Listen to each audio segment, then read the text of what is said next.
ರಾಜ್ಯಕ್ಕೆ ಅನ್ಯಾಯ, ರಾಜ್ಯಕ್ಕೆ ಅನ್ಯಾಯ, ರಾಜ್ಯಕ್ಕೆ ಅನ್ಯಾಯ. ಇದು ಸಿದ್ದರಾಮಯ್ಯನವರು ಅಧಿಕಾರ ತೆಗೆದುಕೊಂಡ ಸಂದರ್ಭದಿಂದ ಇವತ್ತಿನವರೆಗೂ ಕೂಡ ಹೇಳ್ತಿರುವಂತಹ ಒಂದು ಮಾತು. ಕೇಂದ್ರ ಸರ್ಕಾರಕ್ಕೆ ಈ ತೆರಿಗೆ ಹಂಚಿಕೆ ಅಂತ ಸಂದರ್ಭದಲ್ಲಿ ಬರಬೇಕಾದಂತಹ ಅನುದಾನದ ವಿಚಾರದಲ್ಲಿ ಯಾಕೆ ಈ ರೀತಿಯ ತಾರತಮ್ಯ ಅಂತ ಹಲವಾರು ಬಾರಿ ಪ್ರಶ್ನೆಯನ್ನ ಮಾಡಿದ್ದಾರೆ. ಅದೇ ರೀತಿಯ ಪ್ರಶ್ನೆಯನ್ನ ಮತ್ತೊಮ್ಮೆ ಮಾಡಿದ್ದಾರೆ. ನೋಡಿ, ಕರ್ನಾಟಕದಿಂದ ₹1 ಹೋದರೆ ಅದರಲ್ಲಿ 15 ಪೈಸೆ ಸಿಗುತ್ತೆ ಅಂದರೆ ಇದು ಯಾವ ಲೆಕ್ಕ ಅನ್ನುವಂಥ ಪ್ರಶ್ನೆಗೆ ಅಂಥ ಉತ್ತರ ಕೇಂದ್ರದ ಕಡೆಯಿಂದ ಕೂಡ ಆಗಿರೋದ್ರಿಂದಾಗಿ ನಮ್ಮ ತೆರಿಗೆ ನಮ್ಮ ಹಕ್ಕು ಅಂತ ಹೇಳಿ ಹಿಂದೊಂದು ಸಲ ಇದೇ ಕಾಂಗ್ರೆಸ್ ದೆಹಲಿವರೆಗೆ ಹೋಗಿ ಚಳವಳಿ ಮಾಡಿ ಬರಬೇಕಾಯಿತು. ಈಗ ಮತ್ತೆ ಅದೇ ರೀತಿಯ ಕಾಲಘಟ್ಟ ಬಂದಿದೆ ಅಂತ ಹೇಳಿದ್ರೆ ನಿಜಕ್ಕೂ ಕೂಡ ತಪ್ಪಾಗೋದಿಲ್ಲ. ಈಗ ಮಗದೊಮ್ಮೆ ಸಿದ್ದರಾಮಯ್ಯನವರು ಕೇಂದ್ರ ಸರ್ಕಾರಕ್ಕೆ ಮನವಿಯ ಮೇಲೆ ಮನವಿಯನ್ನು ಮಾಡಿ ಈಗ ಆಗ್ರಹ ಮಾಡುವಂಥ ಸನ್ನಿವೇಶಕ್ಕೆ ಬಂದು ಹೋಗಿದೆ. ಆ ನಿಟ್ಟಿನಲ್ಲಿ ಕೇಂದ್ರದಿಂದ ಹಾಗಾದರೆ ರಾಜ್ಯಕ್ಕೆ ಯಾವ ರೀತಿಯ ಅನ್ಯಾಯ ಆಗ್ತಾ ಇದೆ, ಇದಕ್ಕೆ ಕಾಂಗ್ರೆಸ್ ಏನನ್ನತ್ತೆ, ಬಿಜೆಪಿ ಇದಕ್ಕೆ ಏನೇನತ್ತೆ, ಬಹಳ ಕುತೂಹಲ ಇದೆ. ಈ ಬಗ್ಗೆ ಕೂಲಂಕುಷವಾಗಿ ಚರ್ಚೆಯನ್ನು ಮಾಡೋಣ. ನಾನು ದಿವ್ಯಶ್ರೀ.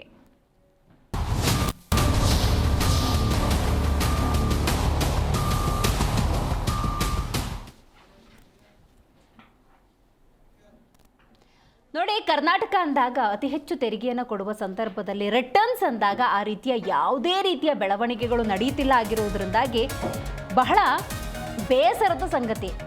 ಇಲ್ಲಿ ಬಹಳ ಮುಖ್ಯವಾಗಿ ಗಮನಿಸಬೇಕಾದಂಥ ಒಂದು ಅಂಶ ಅಂತ ಹೇಳಿದ್ರೆ,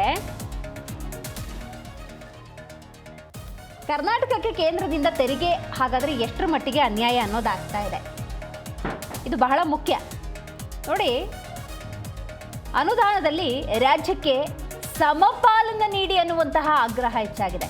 ಕೇಂದ್ರದ ಮುಂದೆ ಸಿಎಂ ಸಿದ್ದರಾಮಯ್ಯನವರು ಆಗ್ರಹ ಮಾಡಿದ್ದಾರೆ. 16ನೇ ಹಣಕಾಸು ಆಯೋಗದ ಮುಂದೆ ಒತ್ತಾಯವನ್ನು ಮಾಡಿದ್ದಾರೆ. ರಾಜ್ಯಕ್ಕೆ ಆಗ್ತಿರುವಂತಹ ಅನ್ಯಾಯವನ್ನು ಖಂಡಿಸಿ ತಮ್ಮ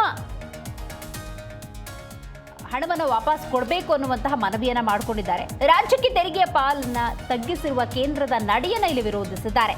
ದೇಶದ GDPಗೆ ರಾಜ್ಯದಿಂದ ಅಪಾರ ಕೊಡುಗೆ, ಅದೇ GST ಸಂಗ್ರಹಣೆಯಲ್ಲಿ ರಾಜ್ಯಕ್ಕೆ 2ನೇ ಸ್ಥಾನ ಇದ್ರೂ ಕೂಡ ಅಂತಹ ಒಂದು ರಿಟರ್ನ್ಸ್ ಅಂದಾಗ ಕರ್ನಾಟಕ ತೃಪ್ತಿದಾಯಕವಾದಂಥ ಸ್ಥಿತಿಯಲ್ಲಿಲ್ಲ ಅನ್ನುವಂಥ ವಿಚಾರವನ್ನು ನಾವಿಲ್ಲಿ ಗಮನಿಸಬೇಕಾಗತ್ತೆ. ನೋಡಿ, ಪ್ರತಿ ವರ್ಷ ರಾಜ್ಯದಿಂದ 4.5 ಲಕ್ಷ ಕೋಟಿ ತೆರಿಗೆ ಸಂಗ್ರಹ ಆಗುತ್ತೆ. ಮತ್ತೊಮ್ಮೆ ಇದನ್ನ ಹೇಳಲೇಬೇಕು, ಕರ್ನಾಟಕದ ತೆರಿಗೆ ಸಂಗ್ರಹ ಪ್ರತಿ ವರ್ಷ ರಾಜ್ಯದಿಂದ 4.5 ಲಕ್ಷ ಕೋಟಿ ರಾಜ್ಯಕ್ಕೆ ವಾಪಸ್ ಬರ್ತಿರೋದು. ನಿಮಗೆ 4.5 ಲಕ್ಷ ಕೋಟಿಗೆ ಎಷ್ಟು ಬರುತ್ತೆ ಅಂತ ಹೇಳಿದ್ರೆ ವ್ಯತ್ಯಾಸ ಆದರೆ ನೋಡಿ ಹೇಳ್ತೀನಿ. ಈ ಕಡೆಯಿಂದ ಕರ್ನಾಟಕದಿಂದ ಕೇಂದ್ರಕ್ಕೆ ₹1 ಹೋದರೆ ಅದರಲ್ಲಿ 15 ಪೈಸೆ ಸಿಗ್ತಿದೆ. ಇದರಲ್ಲಿ ನೀವು ಅರ್ಥ ಮಾಡ್ಕೋಬೋದು ಎಷ್ಟರ ಮಟ್ಟಿಗೆ ಕಡಿಮೆ ಆಗಿದೆ ಅಂತ ಹೇಳಿ. ಸೊ ಹಾಗಾಗಿ ಹಂಚಿಕೆ ಮಾಡೋದು ಮಾಡ್ತೀರಿ, ನ್ಯಾಯಯುತವಾಗಿ ಮಾಡಿ ಅಂತ ಸಿದ್ದರಾಮಯ್ಯನವರು ಕೇಳಿಕೊಂಡಿದ್ದಾರೆ.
ಪಡಿಸಿದ್ದಾರೆ. ₹1 ತೆರಿಗೆಯಲ್ಲಿ 15 ಪೈಸೆ ವಾಪಸ್. ಕರ್ನಾಟಕಕ್ಕೆ ಆಗ್ತಿರುವಂತಹ ತೆರಿಗೆ ತಾರತಮ್ಯವನ್ನ ನಿಲ್ಲಿಸಿ ಹಣಕಾಸು ಆಯೋಗದ ಮುಂದೆ ಸಿದ್ದರಾಮಯ್ಯನವರು ಈ ಒತ್ತಾಯವನ್ನ ಮಾಡಿದ್ದಾರೆ. ಅನುದಾನದ ವಿಚಾರದಲ್ಲಿ ರಾಜ್ಯಕ್ಕೆ ಆಗ್ತಿರುವಂತಹ ಅನ್ಯಾಯ ಇದು ಅಂತ ಹೇಳಿದ್ದಾರೆ. ಪದೇ ಪದೇ ಸಿದ್ದರಾಮಯ್ಯನವರು ಈ ವಿಷಯವನ್ನ ಪ್ರಸ್ತಾಪ ಮಾಡಿದ್ದಾರೆ. ಹಾಗಾದ್ರೆ BY ವಿಜೇಂದ್ರ ಇದಕ್ಕೆ ಏನು ಹೇಳ್ತಾರೆ? ಕೇಂದ್ರದ ಮೇಲೆ ಗೂಬೆ ಕೂರಿಸುವಂತಹ ಕುತಂತ್ರ ಇದು ಅಂತ ಹೇಳಿದ್ದಾರೆ. ಇದರ ಜೊತೆಗೆ BY ವಿಜೇಂದ್ರ ಅವರು ಇನ್ನೊಂದು ವಿಚಾರವನ್ನು ಪ್ರಸ್ತಾಪ ಮಾಡಿದ್ದಾರೆ. ಅದು ಗ್ಯಾರಂಟಿ ಹಣ ಹೊಂದಕ್ಕಾಗ್ತಿಲ್ಲ, ಅದಕ್ಕೆ ಕೇಂದ್ರದ ಮೇಲೆ ಗೂಬೆ ಕೂರಿಸ್ತಿದ್ದಾರೆ ಅಂತ BY ವಿಜೇಂದ್ರ ಹೇಳಿದ್ದಾರೆ. ಭಾರತೀಯ ಜನತಾ ಪಾರ್ಟಿ ಹಲವಾರು ಬಾರಿ ವಿಚಾರವನ್ನು ಪ್ರಸ್ತಾಪ ಮಾಡಿದ್ವಿ. ಯಾಕೆ ಮುಖ್ಯಮಂತ್ರಿಗಳಿಗೆ ಮುಜುಗರನ? ಇವರು ರಾಜ್ಯದ ಮುಖ್ಯಮಂತ್ರಿಗಳು ಅಥವಾ ಕಾಂಗ್ರೆಸ್ ಮುಖ್ಯಮಂತ್ರಿಗಳು ಯಾಕೆ ಈ ರೀತಿ ನಡ್ಕೊಳ್ತಾ ಇದ್ದೀರಿ? ಹೋಗಿ ಆ ಹಣಕಾಸಿನ ಸಭೆಯಲ್ಲಿ ಭಾಗವಹಿಸಿ ರಾಜ್ಯದ ವಿಚಾರಗಳನ್ನು ಪ್ರಸ್ತಾಪ ಮಾಡಿ ಅಲ್ಲಿ ಸರಿಪಡಿಸ್ತಕ್ಕಂಥ ಕೆಲಸವನ್ನು ಮಾಡಿ ಅಂತೇಳಿ ಹೇಳಿದ್ವಿ. ನಿನ್ನೆ ದಿನ ದೆಹಲಿಗೆ ತೆರಳಿ ಆ ಸಭೆಯಲ್ಲೇ ಭಾಗವಹಿಸಿರ್ತಕ್ಕಂಥದ್ದು ಸ್ವಾಗತಾರ್ಹ. ಮತ್ತೊಂದು ಕಡೆ ಮುಖ್ಯಮಂತ್ರಿಗಳು ದೆಹಲಿಯಲ್ಲಿ ಕೂತು ಕೇಂದ್ರದ ಮೇಲೆ ಗೂಬೆ ಕೂರಿಸ್ತಕ್ಕಂಥ ಪ್ರಯತ್ನ, ಕುತಂತ್ರ, ಷಡ್ಯಂತ್ರ ಎಲ್ಲವನ್ನೂ ಕೂಡ ಮಾಡಿದ್ದಾರೆ. ಅವ್ರು ನೋಡಿದ್ರೆ ಪಾಪ ಅನಿಸ್ತದೆ. ಯಾಕೆ ಅಂತ ಹೇಳಿದ್ರೆ ಇವತ್ತು ಅವರು ಗ್ಯಾರಂಟಿಗಳನ್ನ ಅನುಷ್ಠಾನ ಮಾಡೋದಕ್ಕೆ, ಹಣ ಕ್ರೋಢೀಕರಿಸೋದಕ್ಕೆ ಸಾಧ್ಯ ಆಗ್ತಾ ಇಲ್ಲ. ರಾಜ್ಯದಲ್ಲಿ ಅಭಿವೃದ್ಧಿ ಕೆಲಸ ಕಾರ್ಯಗಳು ಏನೂ ನಡೀತಾ ಇಲ್ಲ. ಹಾಗಾಗಿ ಕೇಂದ್ರ ಸರ್ಕಾರದ ಮೇಲೆ ಆರೋಪಗಳನ್ನು ಮಾಡುವಂಥದ್ದು, ರಾಜ್ಯಕ್ಕೆ ನಾವು ಕರ್ನಾಟಕ ರಾಜ್ಯ 100 ರೂಪಾಯಿ ಕೊಟ್ಟರೆ ಬರೀ 13 ರೂಪಾಯಿ ಬರ್ತದೆ, ಅಥವಾ 100 ಪೈಸೆ ಕೊಟ್ಟರೆ 13 ಪೈಸೆ ಬರುತ್ತೆ, ಈ ರೀತಿ ಅರ್ಧ ಸತ್ಯವನ್ನು ಮಾತ್ರ ಹೇಳ್ತಾ ಇದ್ದಾರೆ. ಆದರೆ ಬಂದಂಥ ಅನುದಾನವನ್ನು ಯಾವ ರೀತಿ ಸದ್ಬಳಕೆ ಮಾಡ್ಕೋಬೇಕು ಅದು ಇವತ್ತು ರಾಜ್ಯದಲ್ಲಿ ಆಗ್ತಾ ಇಲ್ಲ. ಕೇಂದ್ರ ಸರ್ಕಾರದ ಯೋಜನೆಗಳಿಗೆ ಕತ್ತರಿ ಆಗ್ತಕ್ಕಂಥ ಕೆಲಸವನ್ನು ಕೂಡ ಮಾಡ್ತಾ ಇದ್ದಾರೆ. ಒಟ್ಟಾರೆಯಾಗಿ ರಾಜ್ಯ ಸರ್ಕಾರ ತನ್ನ ವೈಫಲ್ಯಗಳನ್ನು ಮುಚ್ಚಿ ಹಾಕಿಕೊಳ್ತಕ್ಕಂಥ ಸಲುವಾಗಿ ಕೇಂದ್ರದ ಮೇಲೆ ಗೂಬೆ ಕೂರಿಸ್ತಾ ಇದ್ದಾರೆ. ರೂಪಾಯಿ ನಮ್ಮ ರಾಜ್ಯದಿಂದ ತಗೋತಾರೆ. ಈಗ 16th ಫೈನಾನ್ಸಿಗೇನು ಮೊನ್ನೆ ದಿನ ಇತ್ತೀಚೆಗೆ ನವದೆಹಲಿಯಲ್ಲಿ ರಾಜ್ಯದ ಮುಖ್ಯಮಂತ್ರಿಗಳು ಭೇಟಿ ಕೊಟ್ಟಿದ್ದಾರೆ. ನಾನು ಮುಖ್ಯಮಂತ್ರಿಗಳಿಗೆ ಶುಭವನ್ನು ಕೋರ್ಲಿಕ್ಕೆ ಇಚ್ಛಪಡ್ತೇನೆ. ಯಾಕೆಂದರೆ ಹಲವಾರು ವಿಷಯದಲ್ಲಿ ರಾಜ್ಯದ ಮುಖ್ಯಮಂತ್ರಿಗಳು ಕೇಂದ್ರದ ಗೌರವಾನ್ವಿತ ಪ್ರಧಾನಮಂತ್ರಿಗಳ ಜೊತೆ ಇಲ್ಲಿವರೆಗೂ ಕೂಡ ಅವರು ಸಮಯ ಕೊಟ್ಟು ಕೂತು ಚರ್ಚೆ ಮಾಡಿ ಒಂದು ಸೌಹಾರ್ದಯುತವಾದಂಥ ಒಂದು ಬಾಂಧವ್ಯವನ್ನು ಬೆಳೆಸ್ಕೊಳ್ತಕ್ಕಂಥದ್ದು ಇಲ್ಲಿವರೆಗೂ ನಾವು ನೋಡಿಲ್ಲ. ಈಗ ಏನು 16th ಫೈನಾನ್ಸ್ ಕಮಿಟಿ ಭೇಟಿ ಕೊಟ್ಟಿದ್ದಾರೆ ರಾಜ್ಯದ ಮುಖ್ಯಮಂತ್ರಿಗಳು, ನಾವೆಲ್ಲರೂ ಅವ್ರಿಗೆ ಹೃದಯ ತುಂಬದ ಧನ್ಯವಾದಗಳನ್ನ ಸಲ್ಲಿಸಲಿಕ್ಕೆ ಇಷ್ಟಪಡ್ತೀವಿ. ರಾಜ್ಯದ ಜನತೆಯ ಪರವಾಗಿ ಇವತ್ತು ಈ ರಾಜ್ಯದ ಮುಖ್ಯಮಂತ್ರಿಗಳು ಏನಾದರೂ ನಮ್ಮ ರಾಜ್ಯಕ್ಕೆ ಕೊಡಬೇಕಾಗಿರ್ತಕ್ಕಂಥ ಅಥವಾ ತಗೊಳ್ಬೇಕಾಗಿರ್ತಕ್ಕಂಥ ಕೆಲವೊಂದಷ್ಟು ಅನುದಾನಗಳ ಏನಾದರೂ ಕೊರತೆ ಆಗಿದೆ ಅಂತಕ್ಕಂಥದ್ದಾದರೆ ಪ್ರಧಾನಮಂತ್ರಿಗಳ ಜೊತೆ ಕೂತು ಚರ್ಚೆ ಮಾಡಲಿ. ನಾವು ಕೂಡ ಅವ್ರ ಜೊತೆ ನಿಂತು ಸನ್ಮಾನ್ಯ ಕುಮಾರಣ್ಣವರು ಈ ವಿಚಾರದಲ್ಲಿ ಸಹಕಾರವನ್ನು ನೋಡಿ, ತೆರಿಗೆ ಅಥವಾ ದೇಶದ ಅಭಿವೃದ್ಧಿಗೆ ಹಣದ ಕ್ರೋಢೀಕರಣ ಅಂದಾಗ ಒಂದು ಶಿಸ್ತು ಪಾಲನೆ ಆಗುತ್ತೆ, ರೈಟ್? ಆದರೆ ಯಾವ ಕಾರಣಕ್ಕೆ ಮಾಡ್ತಾರೆ? ಅಭಿವೃದ್ಧಿಗೆ. ಯಾರ ಅಭಿವೃದ್ಧಿಗೆ? ರಾಜ್ಯಗಳ ಅಭಿವೃದ್ಧಿಗೆ. ಕ್ರೋಢೀಕರಣದಲ್ಲಿರುವಂಥ ಶಿಸ್ತು ಹಂಚಿಕೆಯ ವಿಚಾರದಲ್ಲಿ ಆಗೋದಿಲ್ಲ ಅನ್ನೋದೇ ಇಲ್ಲಿ ಚರ್ಚೆಗೆ ಗ್ರಾಸವಾಗಿರೋದು. ಇದಕ್ಕೆ ಸಂಬಂಧಪಟ್ಟಂತೆ ಒಂದಷ್ಟು ಮಾಹಿತಿ ಇದೆ, ಬನ್ನಿ ನೋಡೋಣ. ರೈಟ್ ನೋಡಿ, ರಾಜ್ಯಕ್ಕಾಗ್ತಿರುವಂತಹ ಅನ್ಯಾಯದ ಕುರಿತಂತೆ ಸಿದ್ದರಾಮಯ್ಯನವರು ಪದೇ ಪದೇ ನೆನಪಿಸುವಂಥ ಕೆಲಸವನ್ನು ಮಾಡಿದ್ದಾರೆ. ಮನವಿಗಳಾಗಿದೆ, ಈಗ ಆಗ್ರಹದ ಸಾಲಿಗೆ ಬಂದಿದೆ.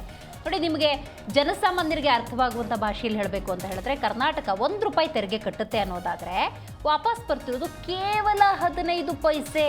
ಅಂದರೆ ಕೇಂದ್ರದಿಂದ ಆಗ್ತಿರುವಂತಹ ಅನ್ಯಾಯದ ಒಂದು ಮಾಹಿತಿ ಇದೆ. ಇನ್ನು 5 ವರ್ಷದಲ್ಲಿ ರಾಜ್ಯಕ್ಕೆ ಕಡಿಮೆಯಾದ ತೆರಿಗೆ ಮೊತ್ತ, ರಿಟರ್ನ್ಸ್ ಬರೋದ್ರಲ್ಲಿ ಎಷ್ಟು ಕಡಿಮೆ ಆಗಿದೆ ಅಂತ ನಾವು ನೋಡ್ತಾ ಹೋಗೋದಾದರೆ 68,275 ಕೋಟಿ ರೂಪಾಯಿ. ಇದು ಅಲ್ಪ ಮೊತ್ತ ಅಲ್ಲವೇ ಅಲ್ಲ. ಇನ್ನು ಕೇಂದ್ರ ಸರ್ಕಾರ ವಿಧಿಸುವಂತಹ ಸೆಸ್ ಸರ್ಚಾರ್ಜ್ನಿಂದ ರಾಜ್ಯಕ್ಕೆ ಶೂನ್ಯ ಫಲ. ಇದನ್ನು ಕೂಡ ನಾವು ಗಮನಿಸಬೇಕಾಗುತ್ತೆ. ನೋಡಿ, ಸಂಪನ್ಮೂಲ ಹಂಚಿಕೆಯಲ್ಲಿ ಸಮಾನತೆ ಅನ್ನೋದು ಮುಖ್ಯವಾಗಿದ್ದರೂ ಕೂಡ ಸ್ಥಿರ ಆರ್ಥಿಕ ಕಾರ್ಯಕ್ಷಮತೆ ಮತ್ತು ಆರ್ಥಿಕ ಶಿಸ್ತನ್ನು ಪಾಲಿಸುವ ರಾಜ್ಯಗಳಿಗೆ ದಂಡ ವಿಧಿಸಿದ ರೀತಿ ಆಗ್ತಿದೆ. ಇದನ್ನು ನಾವು ಅರ್ಥ ಮಾಡ್ಕೋಬೇಕು. ನೋಡಿ, ತೆರಿಗೆ ಒಂದು ಶಿಸ್ತಲ್ಲಿ, ಒಂದು ಡಿಸಿಪ್ಲಿನಲ್ಲಿ ಮೂವ್ ಆಗುತ್ತೆ ಅನ್ನೋದಾದರೆ, ಕೇಂದ್ರ ಪಾಲನೆ ಇಟ್ಕೊಳ್ಳುತ್ತೆ ಅನ್ನೋದಾದರೆ ಕೆಲವೊಂದು ನಿಯಮಗಳನ್ನು ಪಾಲನೆ ಮಾಡಲೇಬೇಕಾಗತ್ತೆ. ಅದನ್ನು ಹಣಕಾಸು ನಿಯಮ ಅಂತ ಕರೀತಾರೆ. ದೇಶದ ಅಭಿವೃದ್ಧಿಯ ದೃಷ್ಟಿಯಿಂದ ಅದೆಲ್ಲವನ್ನು ಕೂಡ ಪಾಲನೆ ಮಾಡಾಗುತ್ತೆ. ಆದರೆ ಕೇಂದ್ರ ಒಂದು 60% ಇಟ್ಕೊಂಡು 40%ನ ಇತರ ರಾಜ್ಯಗಳಿಗೆ ಕೊಟ್ಟರೆ ನಿಜಕ್ಕೂ ಕೂಡ ರಾಜ್ಯದ ಅಭಿವೃದ್ಧಿ ಅನ್ನೋದಾಗುತ್ತೆ. ಬಟ್ ಇಲ್ಲಿ ನರೇಂದ್ರ ಮೋದಿ ಸರ್ಕಾರದಲ್ಲಿ ಯಾಕೆ ಈ ರೀತಿಯ ವ್ಯತ್ಯಾಸ ಆಗ್ತಿದೆ ಅನ್ನುವಂಥ ಪ್ರಶ್ನೆಯನ್ನು ಕೇಳಿದ್ದಾರೆ. ನಾವಿಲ್ಲಿ ಗಮನಿಸಬೇಕು, ಯಾಕೆ ಅನ್ಯಾಯ ಅಂದಾಗ ರಾಜಕೀಯ ರೂಪವನ್ನು ಪಡೆದುಕೊಂಡರೂ ಕೂಡ ದೇಶದ ಪ್ರಧಾನಿ ಆದಾಗ ಒಂದು ತಂದೆ ಸ್ಥಾನದಲ್ಲಿರ್ತಾರೆ. ಅಲ್ಲಿ ಸಹಜವಾಗಿ ಅಲ್ಲಿ ಕಾಂಗ್ರೆಸ್ಸೇ ಆಡಳಿತವನ್ನು ನಡೆಸ್ತಾ ಇದ್ರು ಅಥವಾ ಬೇರೆ ಯಾವುದೇ ಪಕ್ಷಗಳು ಆಡಳಿತವನ್ನು ನಡೆಸ್ತಾ ಇದ್ರೂ ಕೂಡ ಆ ತಾರತಮ್ಯ ಅನ್ನೋದು ಇರಬಾರ್ದು. ಇಲ್ಲಿ ಬಹಳ ಮುಖ್ಯವಾಗಿ ಆಗ್ತಿರುವಂಥ ತಾರತಮ್ಯವನ್ನು ಪ್ರಸ್ತಾಪ ಮಾಡಿದ್ದಾರೆ ಸಿದ್ದರಾಮಯ್ಯನವರು. ಬಹಳ ಮುಖ್ಯವಾಗಿ ಮತ್ತೊಂದು ವಿಚಾರ ನೋಡಿ, 60% ಉಳಿಸ್ಕೊಂಡು ಉಳಿದ 40% ಉಳಿದ ರಾಜ್ಯಗಳಿಗೆ ಹಂಚಿಕೆ ಮಾಡಬೇಕು ಅನ್ನುವಂಥ ಒತ್ತಾಯ. ಹಾಗಾದರೆ ಇದು ಕೇವಲ ಕರ್ನಾಟಕದ ಒತ್ತಾಯವಾ? ನೋ, ಇದನ್ನು ನಾವು ಗಮನಿಸಬೇಕು. 20ಕ್ಕೂ ಅಧಿಕ ರಾಜ್ಯಗಳು ಇದೇ ವಿಚಾರವನ್ನು ಪ್ರಸ್ತಾಪ ಮಾಡಿದ್ದಾವೆ. ಇದು ಕೇವಲ ಏನೋ ಹೈಲೈಟ್ ಮಾಡೋದಕ್ಕೆ ಸಿದ್ದರಾಮಯ್ಯನವರೇನೋ ಮಾತಾಡ್ಬಿಟ್ಟಿದ್ದಾರೆ, ಕರ್ನಾಟಕಕ್ಕೆ ಇಲ್ಲಿ ಅನ್ಯಾಯ ಆಗ್ತಾ ಇದೆನೋ ಆ ಥರ ಅಲ್ಲ. ಏನೋ ದೇಶದಲ್ಲಿ NDA ಆಡಳಿತವನ್ನು ನಡೆಸ್ತಾ ಇದೆ, NDA ಥರ ಅಥವಾ BJP ಥರ ಆಡಳಿತವನ್ನು ನಡೆಸ್ತಾ ಇರೋದು ಕರ್ನಾಟಕದಲ್ಲಿ ಕಾಂಗ್ರೆಸ್, ಅದಕ್ಕೆ ಅನ್ಯಾಯ, ಅದಕ್ಕೆ ಈ ರೀತಿಯ ಬೆಳವಣಿಗೆನೂ ಆ ಥರ ಏನೂ ಅಲ್ಲ. 20ಕ್ಕೂ ಹೆಚ್ಚು ರಾಜ್ಯಗಳು ಇದೇ ರೀತಿಯ ಬೇಡಿಕೆಯನ್ನು ಇಟ್ಟಿದ್ದಾವೆ.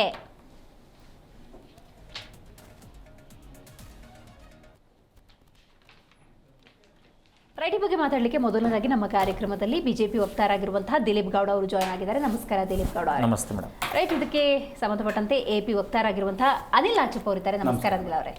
ಕಾಂಗ್ರೆಸ್ ವಕ್ತಾರಾಗಿರುವಂತಹ ಕುಮಾರ್ ಅವರಿದ್ದಾರೆ. ನಮಸ್ಕಾರ ಕುಮಾರ್ ಅವರೇ. ರೈಟ್, ಸಂಪನ್ಮೂಲ ಕ್ರೋಢೀಕರಣದಲ್ಲಿ ಕುಮಾರ್ ಅವರೇ ಒಂದು ಶಿಸ್ತು ಪಾಲನೆ ಆಗುತ್ತೆ. ಸಂಪನ್ಮೂಲದ ಕ್ರೋಢೀಕರಣದಲ್ಲಿ ಒಂದು ಶಿಸ್ತು ಪಾಲನೆ ಆಗುತ್ತೆ, ಅದಕ್ಕೊಂದು ಹೆಸರು ಕೊಡ್ತಾರೆ ಅಭಿವೃದ್ಧಿ.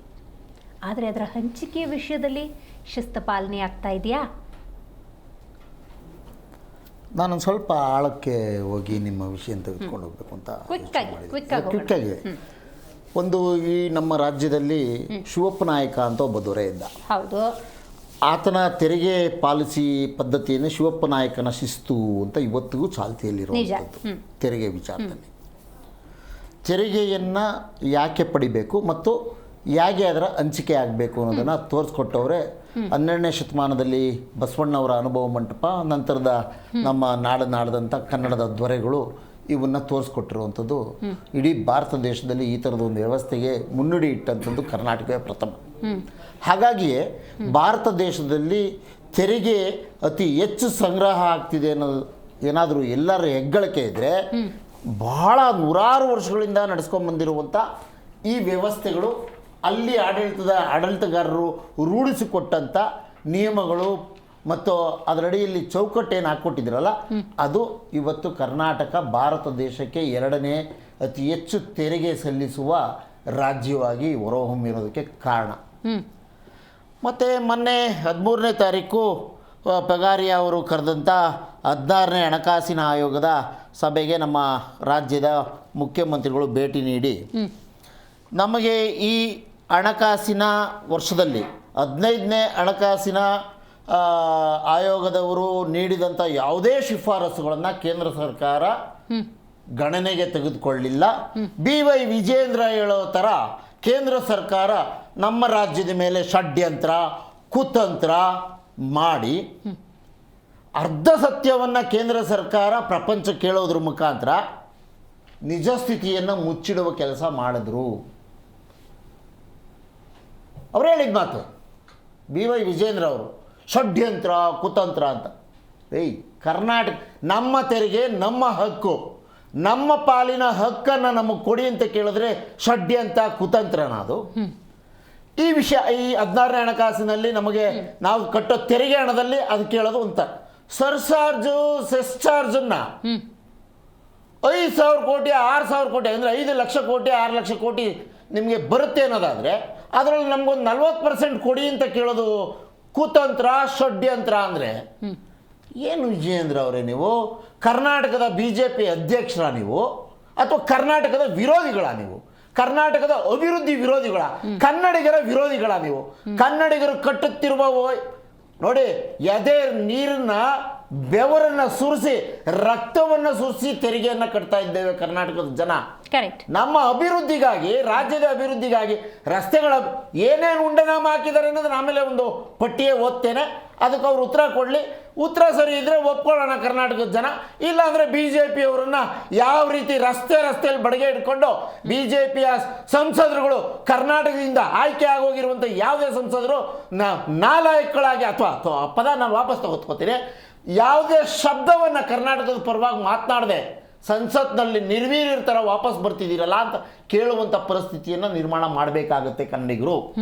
ಒಂದೇ ಒಂದು ಜಿಲ್ಲೆಯಲ್ಲೂ ಕೂಡ ಕನ್ನಡಿಗರ ತೆರಿಗೆ ಹಣಕ್ಕೆ ಸಂಬಂಧಪಟ್ಟಂತೆ ಅಲ್ಲಿ ಅಭಿವೃದ್ಧಿ ಮಾಡಬೇಕು ಅಂತ ಒಬ್ಬ ಸಂಸದರು ಸಂಸತ್ತಲ್ಲಿ ಎದ್ದು ನಿಂತು ಮಾತನಾಡಿದ 19 ಜನರಲ್ಲಿ JDS ಅವ್ರನ್ನು ಸೇರ್ಕೊಂಡಂತೆ ಒಬ್ಬರು ಕಾಣಲಿಲ್ಲ.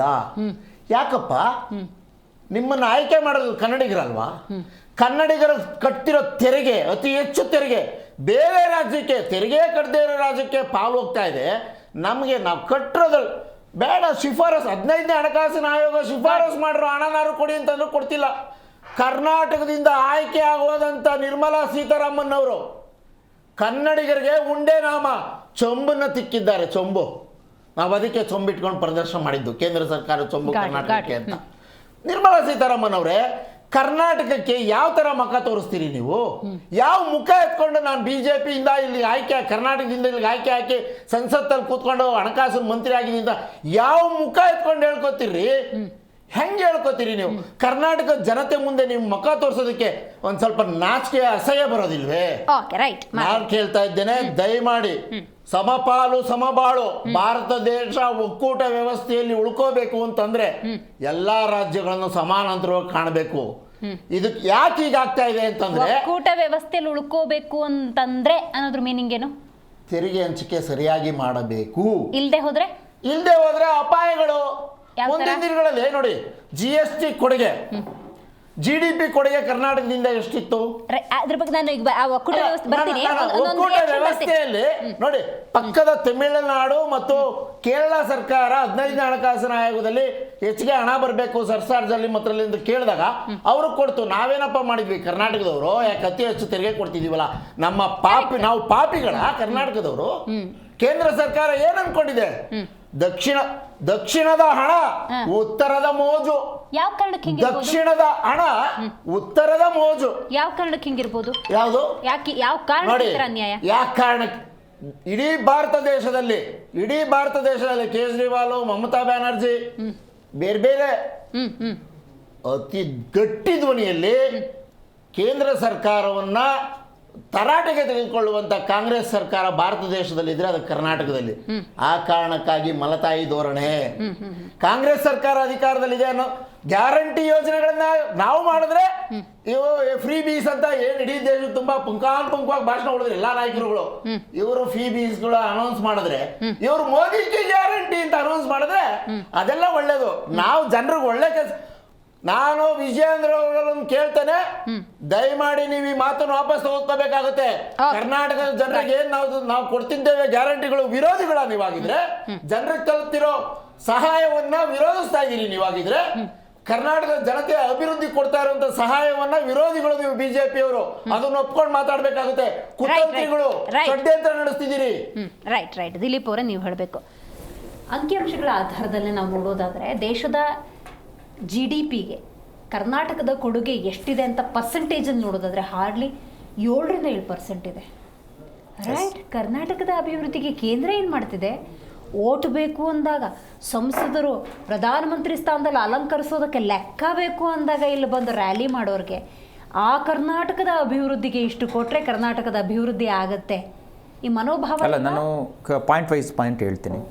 ಫಸ್ಟ್ ಥಿಂಗು, ಮುಖ್ಯಮಂತ್ರಿಗಳು ಇವತ್ತು GST ಏನು 16 ಫೈನಾನ್ಸ್ ಸಭೆಗೆ ಹೋಗಿರ್ತಕ್ಕಂಥ ಕಾರಣ ಏನು ಅಂತ ನಾನು ಹೇಳ್ತೀನಿ. 16 ಫೈನಾನ್ಸ್ ಅಂತಕ್ಕಂಥದ್ದು ಮುಂದಿನ ಅವಧಿಯಿಂದ 2026ನೇ ಇಸ್ವಿಯಿಂದ ಬರ್ತಾ ಇರ್ತಕ್ಕಂಥದ್ದು. ಸೊ ಮುಂದೆ ಏನೇನು ಆಗಬೇಕು ಅಂತ ಚರ್ಚೆ ಮಾಡಕ್ಕೆ ಹೋಗಿದ್ದಾರೆ. ಮುಂದೆ ಏನೇನು ಆಗಬೇಕು ಅಂತ ಚರ್ಚೆ ಮಾಡಕ್ಕೆ ಹೋದಾಗ ನಮ್ಮ ಪಾಲ್ಗೆ ಹಣ ಬಂದಿಲ್ಲ ಅಂತ ಅಲ್ಲೊಂದು ಕಲ್ಲು ಎಸ್ಬಿಟ್ಟು ಬಂದಿದ್ದಾರೆ. ಫಸ್ಟ್ ಥಿಂಗು ಓಕೆ, ಅದನ್ನ ನಾನು ತಪ್ಪು ಅಂತ ಹೇಳ್ತಾ ಇಲ್ಲ. ಸೆಕೆಂಡ್ ಥಿಂಗು, ಸಿದ್ದರಾಮಯ್ಯನವರು ಯಾಕೆ ಇದುವರೆಗೂ ಸಹ ಹೋಗಿರ್ಲಿಲ್ಲ?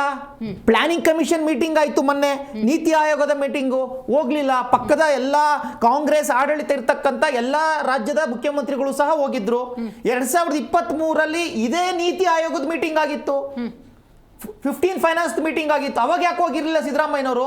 ಯಾವಾಗ ವಿರೋಧ ಪಕ್ಷ ಜಾಸ್ತಿ ಪ್ರೆಷರ್ ಆಗ್ತಾ ಹೋಗಿ ಅಂತೇಳಿ ಆಗ ಹೋಗಿದ್ದಾರೆ. ಓಕೆ, ಹೋಗಿದ್ದಾರೆ. ಮೇಡಮ್ ನಾವು GST ಕ್ಲಿಯರ್ ಆಗಿ ಜನಗಳಿಗೆ ಅರ್ಥ ಆಗತ್ತರ ಹೇಳಬೇಕು.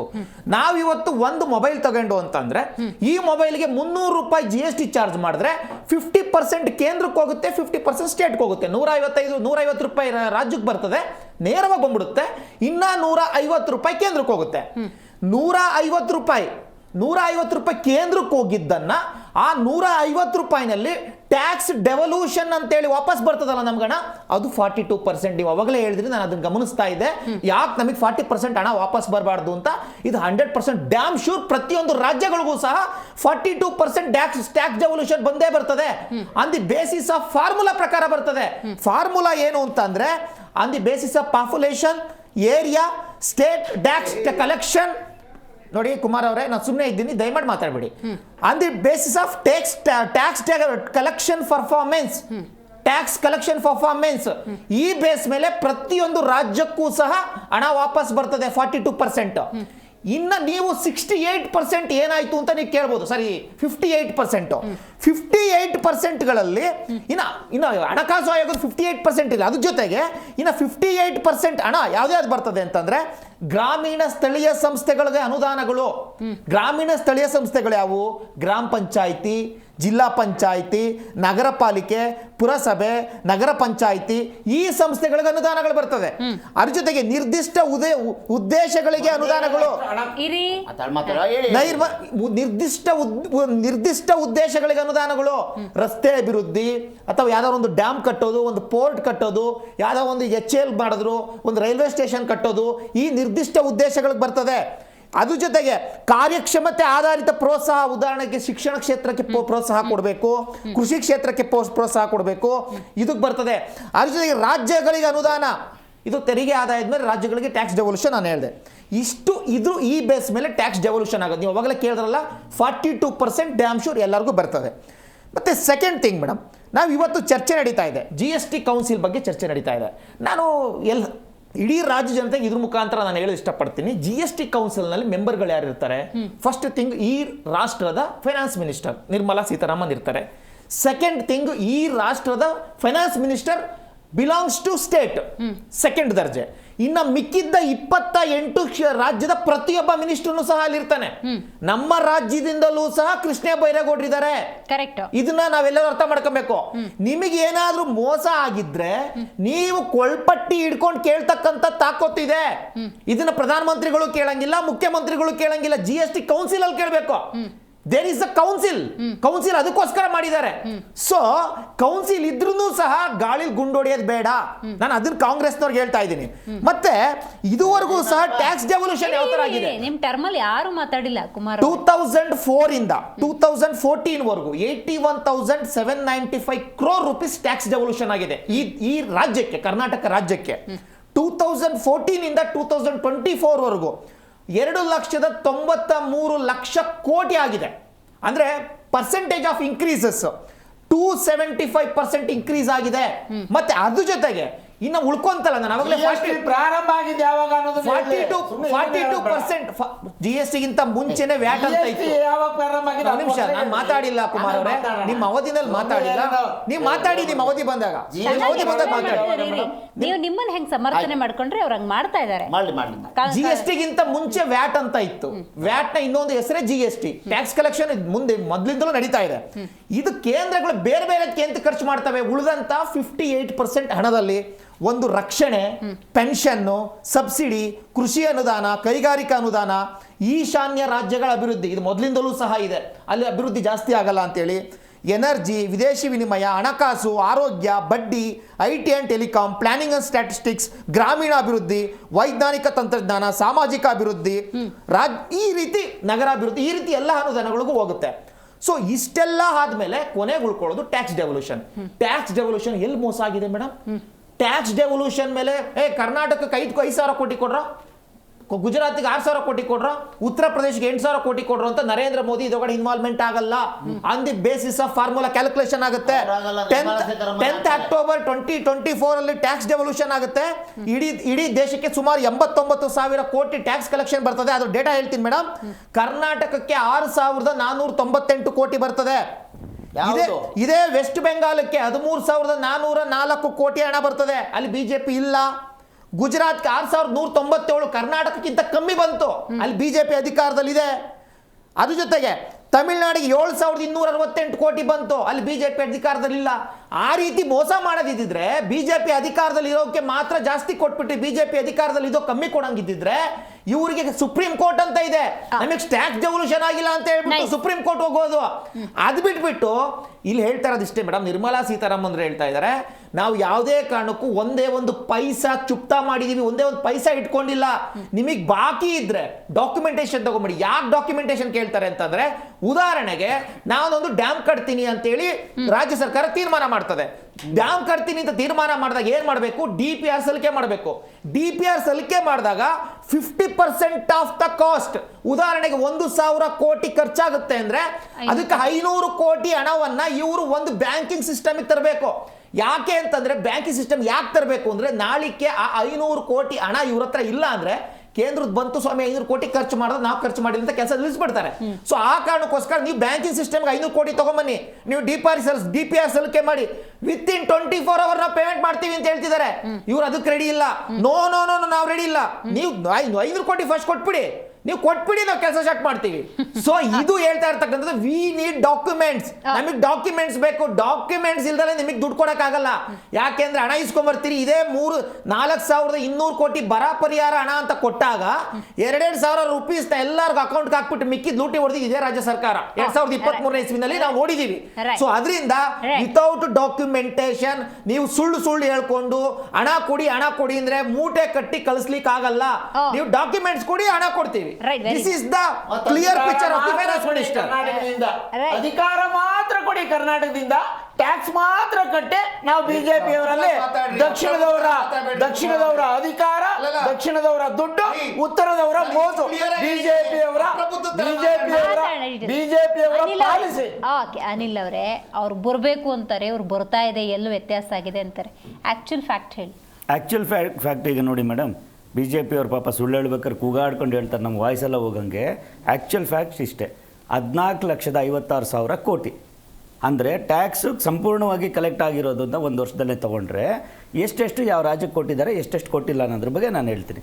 ಇವತ್ತು ಬಿಹಾರದಂಥ ಒಂದು ರಾಜ್ಯ ಒಂದು ವರ್ಷಕ್ಕೆ ಟೋಟಲ್ ಟ್ಯಾಕ್ಸ್ ಕಲೆಕ್ಟ್ ಮಾಡೋದು 72 ಕೋಟಿ, 72,00,000 ಕೋಟಿ ಅಂದರೆ ಟೋಟಲ್ಲು. ಅದರಲ್ಲಿ ಅರ್ಧ ಮಾತ್ರ ಕೇಂದ್ರಕ್ಕೆ ಹೋಗೋದು. ಆದರೆ ಅವ್ರು ತಗೊಳ್ಳೋದು ಕೇಂದ್ರದಿಂದ ಎಷ್ಟು ಗೊತ್ತಾ, 1,22,000 ಕೋಟಿ.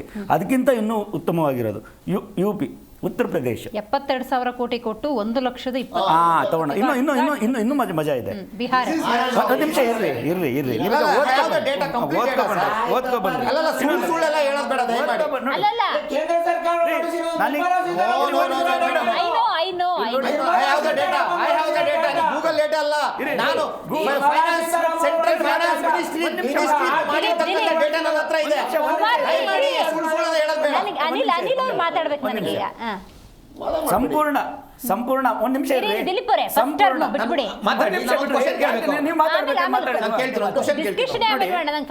ಸಂಪೂರ್ಣ ಒಂದು 14,56,000 ಕೋಟಿಯಲ್ಲಿ 10% ಬಿಹಾರಕ್ಕೆ ಹೋಗ್ತಿದೆ. ಅಲ್ಲೇನೇನು ಇಂಡಸ್ಟ್ರಿಗಳಾಗಿದೆ, ಪಾನಿಪುರಿ ಮಾಡೋದು ಕಲಿಸ್ಕೊಡೋದಕ್ಕೆ, ಇದಿಟ್ಕೊಂಡು ಓಡೋದು ಕಲಿಸ್ಕೊಡೋದಕ್ಕೆ, ಕಳ್ಳರಿಗೆ ಕಲಿಸೋದಕ್ಕೆ, ಇಲ್ಲಿ ಊರುಗಳಲ್ಲಿ ಬಂದ್ಬಿಟ್ಟು ಇಲ್ಲಿ ಕಳ್ತನ ಮಾಡೋದಕ್ಕೆ, ಇದಕ್ಕೆ. ಇನ್ನೊಂದು ಉತ್ತರ ಪ್ರದೇಶಕ್ಕೆ ಟೋಟಲ್ ಅಮೌಂಟಲ್ಲಿ 17% ಹೋಗುತ್ತೆ ಮೇಡಮ್. 17% ಅಂದ್ರೆ ಎಷ್ಟು ಗೊತ್ತಾ, 2,56,000 ಕೋಟಿ ಹೋಗುತ್ತೆ. ಆದರೆ ಅವ್ರು ದುಡಿದಿರೋದು ಎಷ್ಟು ಗೊತ್ತಾ, ತಿಂಗಳಿಗೆ ವರ್ಷಕ್ಕೆ 92 ಲಕ್ಷ ಕೋಟಿ. ಅವ್ರು ದುಡಿತಿರೋದು 92 ಲಕ್ಷ ಕೋಟಿ. ಆಯ್ತಾ? ಅರ್ಧಕ್ಕರ್ಧ ಕೊಡೋದಾದ್ರೆ ಅವ್ರು ಕೊಡ್ತಿರೋ 92,000 ಕೋಟಿಯಲ್ಲಿ ಕೊಡ್ತಿರೋದು ಎಷ್ಟು ರಾಜ್ಯಕ್ಕೆ, 42,000 ಕೋಟಿ. ತಗೊಳ್ತಿರೋದು ಪ್ರತಿ ವರ್ಷ 2,56,000 ಕೋಟಿ. ಕರ್ನಾಟಕ 4,60,000 ಕೋಟಿ ದುಡಿತಾ ಇರೋದು. ಕೇಂದ್ರಕ್ಕೆ ನಾವು ಕಳಿಸ್ತಿರೋದು 2.5 ಲಕ್ಷ ಕೋಟಿ. ಆದ್ರೆ ನಮಗೆ ಬರ್ತಿರೋದು 4% ಆಫ್ ದಿ 14 lakhs crores. ಆದ್ರೆ 45 ಲಕ್ಷ ಕೋಟಿ ಬಂದಿದೆ. ಅದು 45,000 ಕೋಟಿ ಬಂದಿದೆ. ಅದ್ರಲ್ಲೂ 6,000 ಕೋಟಿ ಡಿಪಾಸಿಟ್ ಆಗ್ತಾ ಇವಾಗ ಉಳಿದಿರೋದು ಕೊಡೋ ದುಡ್ಡಲ್ಲೂ ಬೇರೆಯವರಿಗೆಲ್ಲ ಫಸ್ಟೇ ಕೊಟ್ಬಿಡೋದು. ಕೊಡೋ ದುಡ್ಡಲ್ಲೂ ನಮಗೆ ಉಳಿದಿರೋದು ಇನ್ನು 18,000 ಕೋಟಿ ಕೊಡಿ ಅಂತ ಕೇಳ್ತಾ ಇದ್ದೀವಿ. ಯಾವುದು ನೀವು ಅಲೋಕೇಟ್ ಮಾಡಿದಿರಲ್ಲ 4% ಅವರೇ ಅಲೋಕೇಟ್ ಮಾಡಿರೋದು. ಅದಕ್ಕಿಂತ ಇನ್ನೊಂದು ಮಜಾ, ಕೇರಳ ಚಿಕ್ಕ ರಾಜ್ಯ ಆಯ್ತಾ, ಅವ್ರು ದುಡಿತಿರೋದು 1,90,000 ಕೋಟಿ. ಆದರೆ ಅವ್ರಿಗೆ ಬರ್ತಿರೋದು ಎಷ್ಟು ಗೊತ್ತಾ, ಪೂರ್ತಿ ಹಣಕಾಸಿನಲ್ಲಿ 14,00,000 ಕೋಟಿ. ಅಂದರೆ 1,40,000 ಕೋಟಿಯಲ್ಲಿ ಅರ್ಧ 70,000 ಕೋಟಿ ಕಳಿಸಿದ್ರೆ ಅವ್ರಿಗೆ ವಾಪಸ್ ಬರ್ತಿರೋದು ಬರೀ 17,000 ಕೋಟಿ. ನೀವೇನು ಮಾಡೋಕ್ಕಾಗುತ್ತೆ? ರಾಜ್ಯ ಯಾಕೆ ಈ ಥರ ಮಾಡ್ತಿದ್ದಾರೆ ಅಂದರೆ, ಕೇರಳದಲ್ಲಿ ಇವ್ರು ಒಂದೇ ಒಂದು ಸೀಟ್ ಬರೋದಿಲ್ಲ. ಆದರೆ ಕರ್ನಾಟಕಕ್ಕೆ ಇವರಿಗೆ 19 ಸೀಟ್ ಕೊಟ್ಟಿದ್ದಾರೆ. ಯಾಕೆ ಈ ಥರ ಮೋಸ ಮಾಡ್ತಿದ್ದೀರಾ? ತಮಿಳುನಾಡಿಗೆ ಯಾಕೆ ಮೋಸ ಮಾಡ್ತಿದ್ದೀರಾ? ಆಯ್ತು, ಇವರು ಎಲ್ಲ ರಾಜ್ಯಗಳನ್ನ ಉದ್ಧಾರ ಮಾಡಕ್ಕೆ ಮಾಡ್ತಿದ್ದಾರೆ. ಇಲ್ಲೊಂದು ಸ್ವಲ್ಪ ದ್ವಂದ್ವ ಇದೆ. ಕೇರಳದಲ್ಲಿ ಬಿಜೆಪಿ ಬರೋದಿಲ್ಲ, ಹಂಗಾಗಿ ಕೊಟ್ಟಿಲ್ಲ ನ್ಯಾಯ ಆಯ್ತಪ್ಪ, ಹಂಗೆ ಅನ್ಕೊಂಬೇಡ, ಅವ್ರದ್ದೇನೋ ಧೋರಣೆ ಆಗಿದೆ. ರೈಟ್. ಈ ಕಡೆಯಿಂದನೇ ಬೇಕಾದಷ್ಟು ಜನ ಸಂಸದರ ಆಯ್ಕೆಯಾಗಿದ್ದಾರೆ. ನಿರ್ಮಲಾ ಸೀತಾರಾಮನ್ ಅವರೇ ಇಲ್ಲಿಂದ ಹೋಗಿದ್ದಾರೆ ಅಂದ್ಮೇಲೆ ಅತಿ ಹೆಚ್ಚು ಕಾಳಜಿ ವಹಿಸಬೇಕು. ನಿಮ್ ಪ್ರಕಾರ, ನನಗೆ ನಿಮ್ ಸ್ಟೇಟ್ಮೆಂಟ್ ಅಲ್ಲೇ ಗೊಂದಲ. ಕೇರಳದಲ್ಲಿ ಬಿಜೆಪಿ ಇಲ್ಲ, ಅಲ್ಲಿಗೂ ಕೊಡಲ್ಲ. ಇಲ್ಲಿಂದ ಬಿಜೆಪಿ ಬೇಕಾದಷ್ಟು ಜನ ಇದೆ, ಆದ್ರೂ ಕೊಡಲ್ಲ ಅಂತ ಹೇಳಿದ್ರೆ ನ್ಯಾಯ ಇದೆ ಅಂತಲ್ವಾ? ಇಲ್ಲ ಇಲ್ಲ ಇಲ್ಲ ಅಲ್ಲಲ್ಲ, ಹಂಗಲ್ಲ ಒಂದ್ ನಿಮಿಷ ಸಮನಾದ ಹಂಚಿಕೆಯ ಆಧಾರದಲ್ಲಿ, ಹಂಗಲ್ಲ ಮೇಡಮ್, ತಪ್ಪ ನೀತಿ ನಿಯಮಗಳ ಆಧಾರದಲ್ಲಿ ಅದು ಅಂತ ಜನ ಅರ್ಥೈಸ್ಕೊಬೇಕಾ? ತಿಳ್ಕೊಂಡಿರಲ್ಲ ಹಂಗೆ. ಇಲ್ಲ ಜನ ತಿಳ್ಕೊಂಡು ಒಂದ್ ನಿಮಿಷ ಬಿಡ್ರಿ, ನಾವು ಮಾತಾಡ್ಬಿಡಿ. ನಾನು ತಪ್ಪು ಮೇಡಮ್, ನಾನು ತಪ್ಪಾಗಿ ಮಾತಾಡಿದ್ದೀನಿ, ನೀವು ಅರ್ಥ ಆಗ್ಲಿಲ್ಲ ಅನ್ಸುತ್ತೆ. ತಪ್ಪಾಗಿ ಮಾತಾಡಿದ್ದೀನಿ, ಅದಕ್ಕಲ್ಲ. ಈ ಕರ್ನಾಟಕದಲ್ಲಿ 5 ಗ್ಯಾರಂಟಿಗಳನ್ನ ಕೊಟ್ಟು ಎಲ್ಲಿ ಸರ್ಕಾರ, ನಾನು ಬಿಜೆಪಿ ಕಾಂಗ್ರೆಸ್ಗೆ ನಾನು ಹೊಗಳ್ತಾ ಇಲ್ಲ, ಇದು ನಮ್ಮ ಡೆಲ್ಲಿಯಲ್ಲೂ ಹಿಂಗೆ ಆಯ್ತು. ಯಾಕಂದ್ರೆ ಜನಸಾಮಾನ್ಯರಿಗೆ ನಾವು ಕರೆಂಟ್ ಫ್ರೀ ಕೊಡ್ತೀವಿ ಅಂದಾಗ ಇವರು ಪೈಪ್ ಕಟ್ ಮಾಡ್ತಾರೆ. ಪೈಪ್ ಅಂದ್ರೆ ಇದೆ ಟ್ಯಾಕ್ಸ್, ನಾವು ಕಲೆಕ್ಟ್ ಮಾಡಿರೋ ಟ್ಯಾಕ್ಸ್. ಇವತ್ತು ಕರ್ನಾಟಕದಲ್ಲಿ ರಸ್ತೆ ಗುಂಡಿಗಳು ಬಿದ್ದಿದೆಯಲ್ಲ, ಯಾಕೆ ಬಿದ್ದಿದೆ ಅಂದರೆ ನಾವು ಕಲೆಕ್ಟ್ ಮಾಡಿರೋ ಟ್ಯಾಕ್ಸ್ ಕೇಂದ್ರಕ್ಕೆ ಹೋಗುತ್ತಲ್ವಾ, ಅದ್ರಲ್ಲಿ 80,000 ಕೋಟಿ ಕೊಟ್ಟರೆ ಬರೀ ಡಬಲ್. ಈಗ 4% ಕೊಡ್ತಿದಾರಲ್ಲ, 8% ಕೊಡಿ. ನೀವು ನಮಗೆ 40,000 ಕೋಟಿ ನಮ್ಮ ದುಡ್ಡನ್ನು ಕೊಟ್ಬಿಟ್ಟು ಬಿಹಾರದವನು ಅವ್ನು ಕೊಡ್ತಿರೋದೇ 42,000 ಕೋಟಿ, ಯು ಪಿ ಅವ್ನು ಕೊಡ್ತಿರೋದೇ 70,000 ಕೋಟಿ. 70,000 ಕೋಟಿ ಕೊಟ್ಟವನಿಗೆ 2.5 ಲಕ್ಷ ಕೋಟಿ. ಬಿಹಾರದಲ್ಲಿ ನಿಮಗೆ ಬರೀ 42,000 ಕೋಟಿ ಕೊಟ್ಟವನಿಗೆ 1,40,000 ಕೋಟಿ. ಆಂಧ್ರ ಪ್ರದೇಶ, ಇವರ ಆಂಧ್ರ ಪ್ರದೇಶಕ್ಕೆ ನೀವು ಚೆಕ್ ಮಾಡಿ, ಆಂಧ್ರ ಪ್ರದೇಶ ಇವತ್ತು ತನಕ ಕೊಟ್ಟಿರೋ 45,000 ಕೋಟಿ, 70,000 ಕೋಟಿ ಅವ್ರಿಗೆ ವಾಪಸ್ ಕೊಟ್ಟಿದ್ದಾರೆ. ಇದನ್ನ ಬಹಳ ಸೂಕ್ಷ್ಮವಾಗಿ ಅರ್ಥ ಮಾಡ್ಕೋಬೇಕು, ಯಾಕಂದ್ರೆ ಇದು ಹಣದ ವಿಚಾರ. ಕುಮಾರ್ ಅವರೇ, ಆರ್ಥಿಕ ತಜ್ಞರ ಹತ್ರನೇ ಈ ಬಗ್ಗೆ ನಾನು ಬಹಳಷ್ಟು ಸಲ ಡಿಸ್ಕಸ್ ಮಾಡಿದ್ದೀವಿ. ಅವ್ರು ಯಾವುದೇ ವಿಚಾರವನ್ನು ಮಾಡಬೇಕಾದ್ರೂ ಕೂಡ ಫಿನಾನ್ಸ್ ಎಕ್ಸ್ಪರ್ಟ್ಸು ಅವರ 100 ವರ್ಷದ ಹಿಂದಿನ ಇತಿಹಾಸಕ್ಕೆ ಹೋಗ್ತಾರೆ. Why South India so rich, ಯಾಕೆ ಇವರು ತೆರಿಗೆ ಕಟ್ಟೋದಕ್ಕೆ ಅಷ್ಟು ಸಮರ್ಥರು ಅನ್ನೋದ್ರಿಂದ ಬರ್ತಾರೆ. ಈಗ ಉತ್ತರ ಭಾರತದ ಕೆಲವು ರಾಜ್ಯಗಳು ಅಂತ ಹೇಳಿದಾಗ ನಾಟ್ ಸಿವಿಲೈಸ್ಡ್, ನಾಟ್ ಎಜುಕೇಟೆಡ್, ಅಲ್ಲಿ ಬೇಕಾದಂತಹ ಸೌಲಭ್ಯಗಳು ಮೂಲಭೂತವಾಗಿ ಇಲ್ಲ. ಅವುಗಳನ್ನು ಬಲಿಷ್ಠ ಮಾಡೋದಕ್ಕೆ ಕೆಲವೊಮ್ಮೆ ಏನಾಗುತ್ತೆ, ಈ ರೀತಿ ನಿಯಮಗಳ ಪಾಲನೆ ಅನ್ನೋದಾಗತ್ತೆ. ಅಂದರೆ ಬಲಿಷ್ಠ ರಾಜ್ಯಗಳಿಂದ ಹಣವನ್ನು ತೆಗೆದುಕೊಂಡು ಇತರ ರಾಜ್ಯಗಳ ಅಭಿವೃದ್ಧಿಯನ್ನು ಮಾಡಿ ಅದಕ್ಕೊಂದು ಡೆಡ್ಲೈನ್ ಅಂತ ಇಟ್ಟುಕೊಂಡು ಅಲ್ಲೂ ಕೂಡ ಇಂಡಸ್ಟ್ರಿಗಳಿರ್ಬೋದು, ಎಜುಕೇಷನ್ ಇರ್ಬೋದು, ಸೆಕ್ಟರ್ಗಳಿರ್ಬೋದು, ಯೂನಿವರ್ಸಿಟಿಗಳಿರ್ಬೋದು, ಇವುಗಳನ್ನೆಲ್ಲ ಆರಂಭ ಮಾಡಿ ಅವ್ರನ್ನೂ ಒಂದು ಹಂತಕ್ಕೆ ತರುವಂಥ ನಿಟ್ಟಿನಲ್ಲಿ ದೊಡ್ಡ ಮಟ್ಟದಲ್ಲಿ ಆಗುವಂಥ ಯೋಚನೆ. ಇದಕ್ಕೆ ಒಂದು ವರ್ಷದ ಆರಂಭ ಅಂದಾಗ ಅಷ್ಟೂ ರಾಜ್ಯಗಳ ಮುಖ್ಯಮಂತ್ರಿಗಳು ಇದಕ್ಕೆ ಒಪ್ಪಿಗೆಯನ್ನು ಸೂಚಿಸಿರ್ತಾರೆ. ಈವನ್ ಮುಖ್ಯಮಂತ್ರಿ ಸಿದ್ದರಾಮಯ್ಯನವರು ಕೂಡ ಇದಕ್ಕೆ ಒಪ್ಪಿಗೆಯನ್ನು ಸೂಚಿಸಿ ಸಹಿ ಹಾಕಿ ಬಂದು ಈಗ ಕೇಂದ್ರದಿಂದ ಬರ್ತಾ ಇಲ್ಲ ಅಂದ್ಬಿಟ್ರೆ ಯಾವ ನ್ಯಾಯ ಅಂತ ಕೇಳ್ತಾರೆ. ಹೌದು, ನಿಮ್ಮ ಮಾತು ಒಳ್ಳೆ ಪಾಯಿಂಟು ಮೇಡಮ್, ನಿಜವಾಗ್ಲೂ ನಾನು ಒಪ್ಕೊಂಡೆ ಈ ಪಾಯಿಂಟನ್ನು. ಹೌದು ಸ್ವಾಮಿ, ನಾವು ಅದಕ್ಕೆಲ್ಲ ಸಹಿ ಹಾಕಿದ್ದೀವಿ. ನಮಗೆ 15ನೇ ಮತ್ತು 14ನೇ ಹಣಕಾಸಿನ ಯೋಜನೆಯಲ್ಲಿ ಕರ್ನಾಟಕಕ್ಕೆ ಕೊಡಬೇಕಾಗಿರೋ ತೆರಿಗೆ ಪಾಲನ್ನು ಕಟ್ಟು ಮಾಡಿಬಿಟ್ಟಿದ್ದೀರಲ್ಲ, ಅದನ್ನು ನಾವು ಕೇಳ್ತಾ ಇದ್ದೇವೆ. ನಾವಲ್ಲಿ ಸಹಿ ಹಾಕ್ಬಿಟ್ಟು ನಮಗೆ ತಾರತಮ್ಯ ಮಾಡಿದ್ದೀರಿ ಅಂತ ನಾವು ಹೇಳ್ತಿರೋದಲ್ಲ. ತಾರತಮ್ಯದ ಮುಂದಿನ ವರ್ಷ ಗೊತ್ತಾಗುತ್ತೆ ಇವ್ರ ಯೋಗ್ಯತೆ ಏನು ಅಂತ. ಇವ್ರ ಬಜೆಟ್ ಅಲ್ಲಿ 5,100 ಕೋಟಿ ರೂಪಾಯಿಗಳು ಭದ್ರಾ ಮೇಲ್ದಂಡೆ ಯೋಜನೆಗೆ ಕಾಯ್ದಿರಿಸಲಾಗಿದ್ದ ಹಣ ಯಾಕೆ ಕೊಡ್ಲಿಲ್ಲ? ಯಾಕ್ರಿ ಬೊಮ್ಮಾಯಿ ಅವರೇ, ಮಾತಾಡಕ್ ನಾಲ್ಗೆ ಇಲ್ವಾ ನಿಮ್ಗೆ? ಸಂಸದರು ಒಂದು ನಿಮಿಷ, DPR ಅಲ್ಲ, ನೀವು ಬಜೆಟ್ ಅಲ್ಲಿ ಘೋಷಣೆ ಮಾಡಿರೋದು ಮೇಡಮ್. ಬಜೆಟ್ ಅಲ್ಲಿ ಘೋಷಣೆ ಮಾಡಿರೋದು ಯಾಕೆ ಕೊಡ್ಲಿಲ್ಲ ನೀವು? ನಿರ್ಮಲಾ ಸೀತಾರಾಮನ್ ಅವರೇ, ಪ್ರಧಾನ ಮಂತ್ರಿಗಳೇ, ಇಲ್ಲಿ ಬಂದ್ಬಿಟ್ಟು ಅಬ್ಗೆ ಬಾರ್ ಏನು ಮೇಡಮ್, ಜನರಿಗೆ ಟೋಪಿ ಹಾಕಕ್ಕೂ ಒಂದು ಇತಿಮಿತಿ ಇರಬೇಕು. ಕನ್ನಡಿಗರು ಟೋಪಿ ಹಾಕಿಸ್ಕೊಂಡು ಸಾಕಾಗಿದೆ, ಈಗ ಗೊತ್ತಾಗ್ಬಿಟ್ಟಿದೆ. ಆಯ್ತಪ್ಪ, ಒಂದು ಸಿಂಪಲ್ ಉದಾಹರಣೆ ಮೇಡಮ್. ಈಗ ನಮ್ಮ ರಸ್ತೆಗಳ ಬಗ್ಗೆ ಬಹಳ ಪಂಕವಾಗಿ ಮಾತಾಡ್ತಿದ್ದಾರೆ. ಯಾರು ಮೇಡಮ್? ನಾವು ಎಲ್ಲ ರಾಜಕಾಲುವೆಗಳು 300 ಕಿಲೋಮೀಟ್ರು ತಡೆ ಹಿಡಿದಿದ್ದು ಯಾರು? ಇದೇ ಯಡಿಯೂರಪ್ಪನವ್ರಲ್ವಾ? ಕಂಪ್ಲೀಟ್ ಮಾಡಿದ್ರ? ಯಾಕೆ ಮಾಡಲಿಲ್ಲ? ಸುಮ್ಮನೆ ಅದ್ರ ಇಕ್ಕಿದ ದುಡ್ಡನ್ನು ಎತ್ಕೊಂಡು ಏರೋದಕ್ಕೆ ಬಳಸ್ಕೊಂಡ್ಬಿಟ್ರಲ್ಲ. ಆಯ್ತಪ್ಪ, ಅದೆಂಥದ್ದು ಸರ್? Smart city. ಎಲ್ಲಪ್ಪ, ಒಂದು ಸ್ಮಾರ್ಟ್ ಸಿಟಿನೂ ಕಾಣಿಸ್ತಿಲ್ಲ. ಬೆಂಗಳೂರು ಇವತ್ತು ಅಧ್ವಾನ ಆಗೋದಕ್ಕೆ ಕಾರಣ ನೀನು ಘೋಷಣೆ ಮಾಡಿದ ನನ್ನ ಚೌಕಿದಾರನೇ ಕಾರಣ. ಈ ದೇಶದ ಚೌಕಿದಾರ ನಾನು. ನಾ ಕಾಣೆದೋಂಗೆ ಬಾಯೋ ಬೇನೋ ಏನ್ರಿ ಟೋಪಿ ಹಾಕೋದು ಈ ತರ? ನಿರ್ಮಲಾ ಸೀತಾರಾಮನ್ ಇವರು ಹೇಳಲ್ವಂತೆ, ಪ್ರಧಾನಮಂತ್ರಿಗಳು, ಇವ್ರು BJP ಇವ್ರು ಹೇಳೋದು. ನಿರ್ಮಲಾ ಸೀತಾರಾಮನ್ ಮುಖಾಂತರ ಹೇಳಿಸಿ ಈ ರಾಜ್ಯಕ್ಕೆ ಅನ್ಯಾಯ ಮಾಡಿಸ್ತಾರೆ ಕರ್ನಾಟಕಕ್ಕೆ. ಯಾಕಪ್ಪ? ಕನ್ನಡಿಗರು ಏನ್ ದ್ರೋಹ ಮಾಡಿದ್ರಪ್ಪ ನಿಮ್ಗೆ? ಕೇಂದ್ರ ಸರ್ಕಾರಕ್ಕೆ ಈ ಮಲತಾಯಿ ಧೋರಣೆ ಯಾಕೆ? ಮೇಡಮ್, ನೀವ್ ಹೇಳಿದ ಪಾಯಿಂಟ್ ನಾವು ಕೇಳ್ತಿರೋದು ಆ ರಾಜ್ಯಕ್ಕೆ ಕೊಡಬೇಡಿ ಅಂತಲ್ಲ, ಒಕ್ಕೂಟ ವ್ಯವಸ್ಥೆಯಲ್ಲಿ ಕೊಡಿ. ಆದರೆ ಒಕ್ಕೂಟ ವ್ಯವಸ್ಥೆ ಕ್ಲಾರಿಫೈ ಮಾಡಿ ನೀವು ಆಗ್ಲೇ ನೋಡಿ ಏನ್ರೇ, ಭಾರತ ದೇಶದಲ್ಲಿ ಕರ್ನಾಟಕ ಈ ಭೂಪಟದಲ್ಲಿ ಇಲ್ವೇ? ಈ ದೇಶದ ಭೂಪಟದಲ್ಲಿ ಅತಿ ಹೆಚ್ಚು ತೆರಿಗೆ ಕೊಡ್ತೇವಪ್ಪ ನಾವು. ಹೆಚ್ಚು ವಿದ್ಯಾವಂತರು ಸೃಷ್ಟಿ ಮಾಡ್ತಿದ್ದೇವೆ. ನೀವಲ್ಲಿ ಉದ್ಯೋಗ ಮತ್ತೆ ಹಣಕಾಸಿನ ವ್ಯವಸ್ಥೆ ಸರಿ ಮಾಡದೇ ಇರೋದಕ್ಕೆ ಉತ್ತರ ಭಾರತದವರು ಗುಜರಾತ್ ಮಾಡಲ್ ಅಂತ 2014ರಲ್ಲಿ ಘೋಷಣೆ ಮಾಡಿದ್ರಲ್ಲ. ಏನು ಹೇಳಿ ಗುಜರಾತ್ ಮಾಡಲ್ ಅಂದ್ರೆ ಎಲ್ಲ ಗುಜರಾತಿಗಳು, ರಾಜಸ್ಥಾನಿಗಳು, ಒರಿಸ್ಸಾಗಳನ್ನ ಕರ್ನಾಟಕಕ್ಕೆ ತುಂಬೋದು ಅಂತ. ಕನ್ನಡಿಗರಿಗೆ ಅಲ್ಲೇ ಹಾಕಿದ್ದು ಮೊದಲನೇ ಟೋಪಿ ಬಿಜೆಪಿ ಅವರು, ಗುಜರಾತ್ ಮಾಡಲ್ ಅಂತ. ಗುಜರಾತಲ್ಲಿ ಟೆಕ್ಸ್ಟೈಲ್ ಇಂಡಸ್ಟ್ರೀಸ್ ಅವರು ಮಾಡದ ತಿಂಗಳಾಂಗಟ್ಲೆ ಮಾಡಿದ್ರಲ್ಲ ಸ್ಟ್ರೈಕ್, ಅದಕ್ಕೆ ಉತ್ತರ ಕೊಡಕ್ಕಾಗ್ಲಿಲ್ಲ ಅವ್ರ ಕೈಯಲ್ಲಿ. Done, very good. ಅಲ್ಲೂ ಟೋಪಿ ಹಾಕಿದ್ರು. ಈಗ 14ನೇ ಹಣಕಾಸಿನ ಆಯೋಗದ್ದು 15ನೇ ಹಣಕಾಸಿನ ಆಯೋಗದ್ದು ನಮ್ ಬಾಕಿ ಹಣ ಕೊಟ್ಬಿಡ್ರಪ್ಪ, ನಾವು ಬೇರೆ ಮಾತಾಡ್ತೀವಿ ಆಮೇಲೆ. ಸೂಪರ್, ಒಳ್ಳೆ ಪಾಯಿಂಟ್ ದಿಲೀಪ್ ಅವರೇ. ಮೇಡಮ್ ನಾನು ಕ್ಲಿಯರ್ ಆಗಿ ಆನ್ಸರ್ ಅಲ್ಲಲ್ಲ, ಕನ್ನಡಿಗರ ವಿರೋಧಿಗಳ ಕೇಳಿದ್ರು. ಈಗ ಅನಿಲ್ ನಾಚಪ್ಪ ಅವ್ರು ಕೇಳಿದ್ದಕ್ಕೂ ನೀವು ಉತ್ತರ Yes, yes, I will answer that. Nirmala Sitharaman ಅವರು ಇಲ್ಲಿಂದ ಹೋಗಿ, ಈಗ ನಾನೇ ಆದ್ರೂ ಕೂಡ ನಾನು ಇಲ್ಲಿಂದ ಎಲೆಕ್ಟ್ ಆಗಿ ಹೋಗ್ತೀನಿ ಅಂದ್ರೆ ನನ್ನ ರಾಜ್ಯಕ್ಕೆ ಏನಾದ್ರು ಕೊಡ್ಬೇಕಪ್ಪ, Yes, yes. ಈ ಮನೋಭಾವನೆ ಇಲ್ಲ ಅಂದ್ರೆ ಹೆಂಗೆ ಅಂತ. ಬೊಮ್ಮಾಯಿ ಅವರು ಉತ್ತರ ಕೊಡ್ಲೇಬೇಕು. ಸಮಯ ಮುಖ್ಯಮಂತ್ರಿಗಳಾಗಿದ್ದವರು ಮುಗ್ದಿದೆ, ದಯಮಾಡಿ ದಿಲೀಪ್ ಅವ್ರೆ, ಕುಮಾರ್ ಅವರೇ 15ನೇ ಹಣಕಾಸು ಒಂದು ಶಾಂತಿಯುತವಾಗಿ ಹೋಗ್ತಾ ಇದೆ, ಡೆಕೋರಮ್ ಹಾಳು ಮಾಡಬೇಡಿ. ಉತ್ತರ ಕೊಡ್ಬೇಕಲ್ಲ. ನಾನು ಕೊಡ್ತೀನಿ, I will answer for that. ನೋಡಿ. ಒಂದು 15 ಫೈನಾನ್ಸ್ ಬಗ್ಗೆ ಮಾತಾಡ್ತಿದ್ದಾರೆ. 15 ಫೈನಾನ್ಸ್ದು ಹಣ ಬಾಕಿ ಇದೆ ಅಂತ ಸಿದ್ದರಾಮಯ್ಯನವರು ಹೇಳ್ತಿದ್ದಾರೆ. 15 ಫೈನಾನ್ಸ್ ಹಣ ಬಾಕಿ ಇರೋದು ಯಾವುದು? ಒಂದು ಚುನಾವಣೆಗಳು ನಡಿಬೇಕು, ಜಿಲ್ಲಾ ಪಂಚಾಯತ್ ಚುನಾವಣೆ ನಡಿಬೇಕು, ತಾಲೂಕ್ ಪಂಚಾಯತಿ ಚುನಾವಣೆ ನಡಿಬೇಕು, ನಗರಸಭೆ ಮತ್ತೆ BBMP ಚುನಾವಣೆ ನಡಿಬೇಕು. ಅದಕ್ಕೆ ಹಣ ಬಂದಿದ್ದು ವಾಪಸ್ ಹೋಗಿದೆ, ಇದು ಬಾಕಿ ಉಳ್ಕೊಂಡಿದೆ. ಇವನ್ ಅದು ಬಿಜೆಪಿ ಸರ್ಕಾರದಲ್ಲೂ ಮಾಡಿಲ್ಲ, ಅದನ್ನ I will accept that. Congress ಸರ್ಕಾರದಲ್ಲೂ ಮಾಡಿಲ್ಲ, ಆ ಹಣಗಳು ವಾಪಸ್ ಉಳ್ಕೊಂಡಿದೆ. ಮತ್ತೆ ನಾನು ಅನಿಲ್ ನಾಚಪ್ಪ ಅವ್ರಿಗೆ ನಾನು ಕ್ಲಿಯರ್ ಆಗಿ ಕೇಳಕ್ಕೆ ಇಷ್ಟಪಡ್ತೀನಿ.